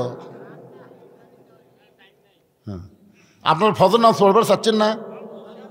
ফজর নামাজ কেউ যদি জামাতের সঙ্গে আদায় করে, আদম নবীর তওবা কবুল হওয়ার সময় শুকরিয়া আতেন 2 রাকাত নামাজ পড়েছে, আল্লাহ বলেছেন আদম নবীর 2 রাকাত নামাজের সমান সওয়াব আমি আল্লাহ তার আমলনামায় দিয়ে দিব। যোহরের 4 রাকাত নামাজ কেউ যদি জামাতের সঙ্গে আদায় করে, ইব্রাহিম নবী আগুনের চুলাকে যখন শান্তির বাগান পায়, শুকরিয়া তান 4 রাকাত নামাজ পড়ে, ইব্রাহিম নবী আগুনের চুলাকে শান্তির বাগান পায়া ওই 4 রাকাত নামাজ পড়লে আল্লাহ যেমন খুশি হয়েছে, যোহরের 4 রাকাত নামাজ যখন জামাতে আদায় করবে নবীর উম্মত, আল্লাহ ইব্রাহিম নবীর সমপরিমাণ সওয়াব দিয়া দিবে। যদি আপনার আসরের 4 রাকাত নামাজ জামাতের সঙ্গে আদায় করেন, মুসা নবী সাগরকে যখন রাস্তা পাইছে, ওই সাগরের তলদেশে রাস্তার মধ্যে শুকরিয়া তান 4 রাকাত নামাজ আদায় করেছে, ওই 4 রাকাত নামাজ আল্লাহ রাতেই ভালো লাগছে, আল্লাহ যত্ন করে রাইখে দিয়ে নবীকে বলেছেন, নবী গো আসরের 4 রাকাত হিসাবে দিয়ে দিলাম। এই আসরের 4 রাকাত নামাজ আপনার উম্মতেরা যখন জামাতের সঙ্গে মসজিদ আদায় করবে, মুসা নবীর সমপরিমাণ সওয়াব আল্লাহ দিয়া দিবে। এশার 4 রাকাত নামাজ জামাতের সঙ্গে আদায় করলে এখনো একজন নবী মৃত্যুবরণ করে নাই, 4র্থ আসমানে আছে, নবীর নাম হলো ঈসা নবী। ঈসা নবী বলতেছে, আল্লাহ দুনিয়াতে মানুষ মরার জন্য যায়, কিন্তু আমার তো মৃত্যু হলো না, আমার কি মৃত্যু হবে না? আল্লাহ বলে কুল্লু মান আলাইহা ফানিউ ওয়া ইয়াবকা ওয়াজহু রাব্বিকা যুল জালালি ওয়াল ইকরাম, একমাত্র আল্লাহ ছাড়া এমনকি আজরাইলকেও মরা লাগবে। জোরে কোন কথা ঠিক কিনা? তোমারও মৃত্যু হবে। ঈসা বলতেছে, আল্লাহ এই 4র্থ আসমানে কি আমার মৃত্যু হবে? আল্লাহ বলে, ঈসা আবার তোমাকে দুনিয়াতে প্রেরণ করা হবে। ঈসা বলতেছে, আল্লাহ আবার নবী করে কবে দুনিয়াতে প্রেরণ করবেন? আল্লাহ বলে, নবী বলে না, বিশ্ব নবীর উম্মত করে তোমাকে প্রেরণ করা হবে। যে আমাদের নবীর উম্মত হওয়ার কথা শুনেছে, এক নিয়তে 4 রাকাত নামাজ পড়ে যখন সালাম ফিরাই, আল্লাহ বলে, ঈসা বিশ্ব নবীর উম্মত হওয়ার কথা শুনে নামাজ পড়ে কি বুঝাইলা? ঈসা বলতেছে, আল্লাহ জানার পরেও যখন জানতে চান তাহলে শোনেন, প্রথম নবী হয়ে আপনি আমাকে যেমন খুশি করেছেন, বিশ্ব নবীর উম্মত হওয়ার পারবো এই খুশিতে আপনার শুকরিয়া আদায় করে নামাজ পড়লাম।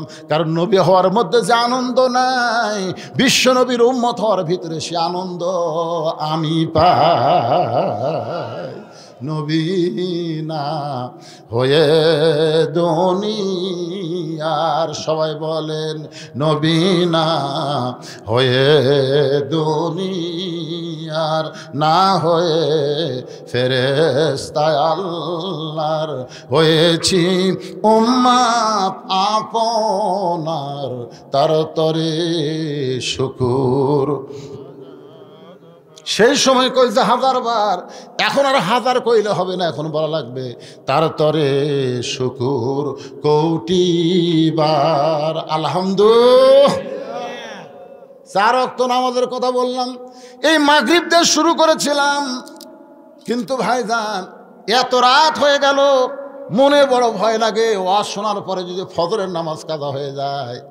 এই ইয়াকুব নবী আর ইউসুফ নবীর কিন্তু মিলন হয়েছিল। ইউসুফ এক সময় মিশরের খাদ্যমন্ত্রী হয়েছিলেন, এক সময় মিশরের প্রেসিডেন্ট হয়েছিলেন।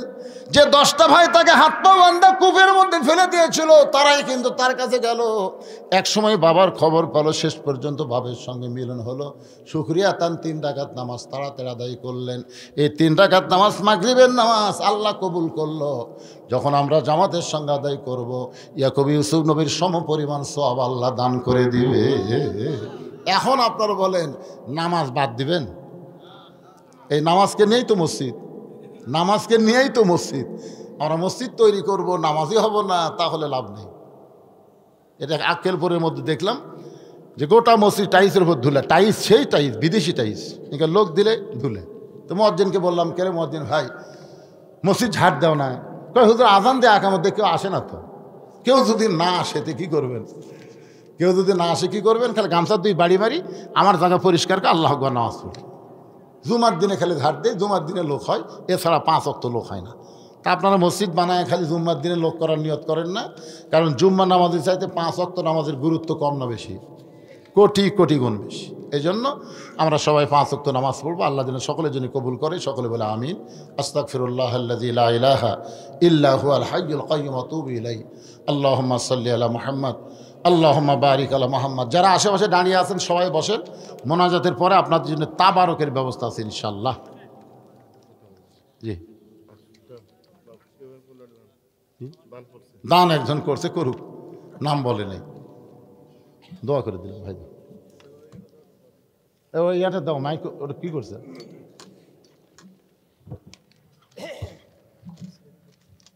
খুবই পানি পড়েছে, আমার সোজাতে বেশি গজব। আসসালামু আলাইকুম ওয়া রাহমাতুল্লাহি ওয়া বারাকাতুহু। এত গরম আমার সঙ্গে সবাই বলুন, আল্লাহুম্মা বারিক লানা, আল্লাহুম্মা বারিক লানা ফি রজব ওয়া শাবান ওয়া বাল্লিগনা রমাদান। সবাই বলুন, সুবহানাকা আল্লাহুম্মা ওয়া বিহামদিকা আশহাদু আল লা ইলাহা ইল্লা আনতা আস্তাগফিরুকা ওয়া আতুবু ইলাইক। সম্মানিত উপস্থিতি, আপনারা যেভাবে আমাদেরকে সাড়া দিয়েছেন, কষ্ট করেছেন, আপনারা অনেক কষ্ট করে বসে আছেন ঠান্ডার মধ্যে। কর্তৃপক্ষ যেভাবে আপনাদেরকে প্রচার করেছে, আমরা সুন্দর ব্যবস্থা করেছি। হয়তো উপরে সামিয়ানা সুন্দর, কিন্তু বসার জায়গা খুবই নিম্নমানের। তো আমাদের এই কষ্ট দেওয়ার কারণে আমাদেরকে আপনারা মাফ করে দিলেন। আমাদের যুবক ভাইরা এবং কর্তৃপক্ষ যারা ব্যবস্থাপনা করেছেন, ত্রুটি বিচ্যুতি থাকা স্বাভাবিক। আল্লাহর কাছে তোমাকে আপনাদের কাছে মাফ চাই। আপনারা আমাদের জন্য দোয়া করবেন। আল্লাহর যে সকল বান্দা বান্দিরা আল্লাহর ঘর মসজিদ নির্মাণ করার জন্য যারা কষ্ট করেছেন, চিন্তা ভাবনা করেছেন, এটা যেন তারা পাড়ি দিতে পারে, সুন্দরভাবে উপস্থাপনা করতে পারে। অত মহানাজুল আমাদের জন্য একটা মসজিদ সুন্দর করার জন্য চেষ্টা করছে। সেই সুবাদে আপনারা দান করা যা করেছেন, সকলে দানকে আল্লাহ তাআলা দানকারীদের সঙ্গে আমাদের সকলের দানকে কবুল করুন। সবাই বলুন আল্লাহুম্মা আমিন। আমরা বলবো মাগরিবের পরে, সালাতুল মাগরিব নামাজের পরে হাফেজ মোহাম্মদ কি যেন নাম, না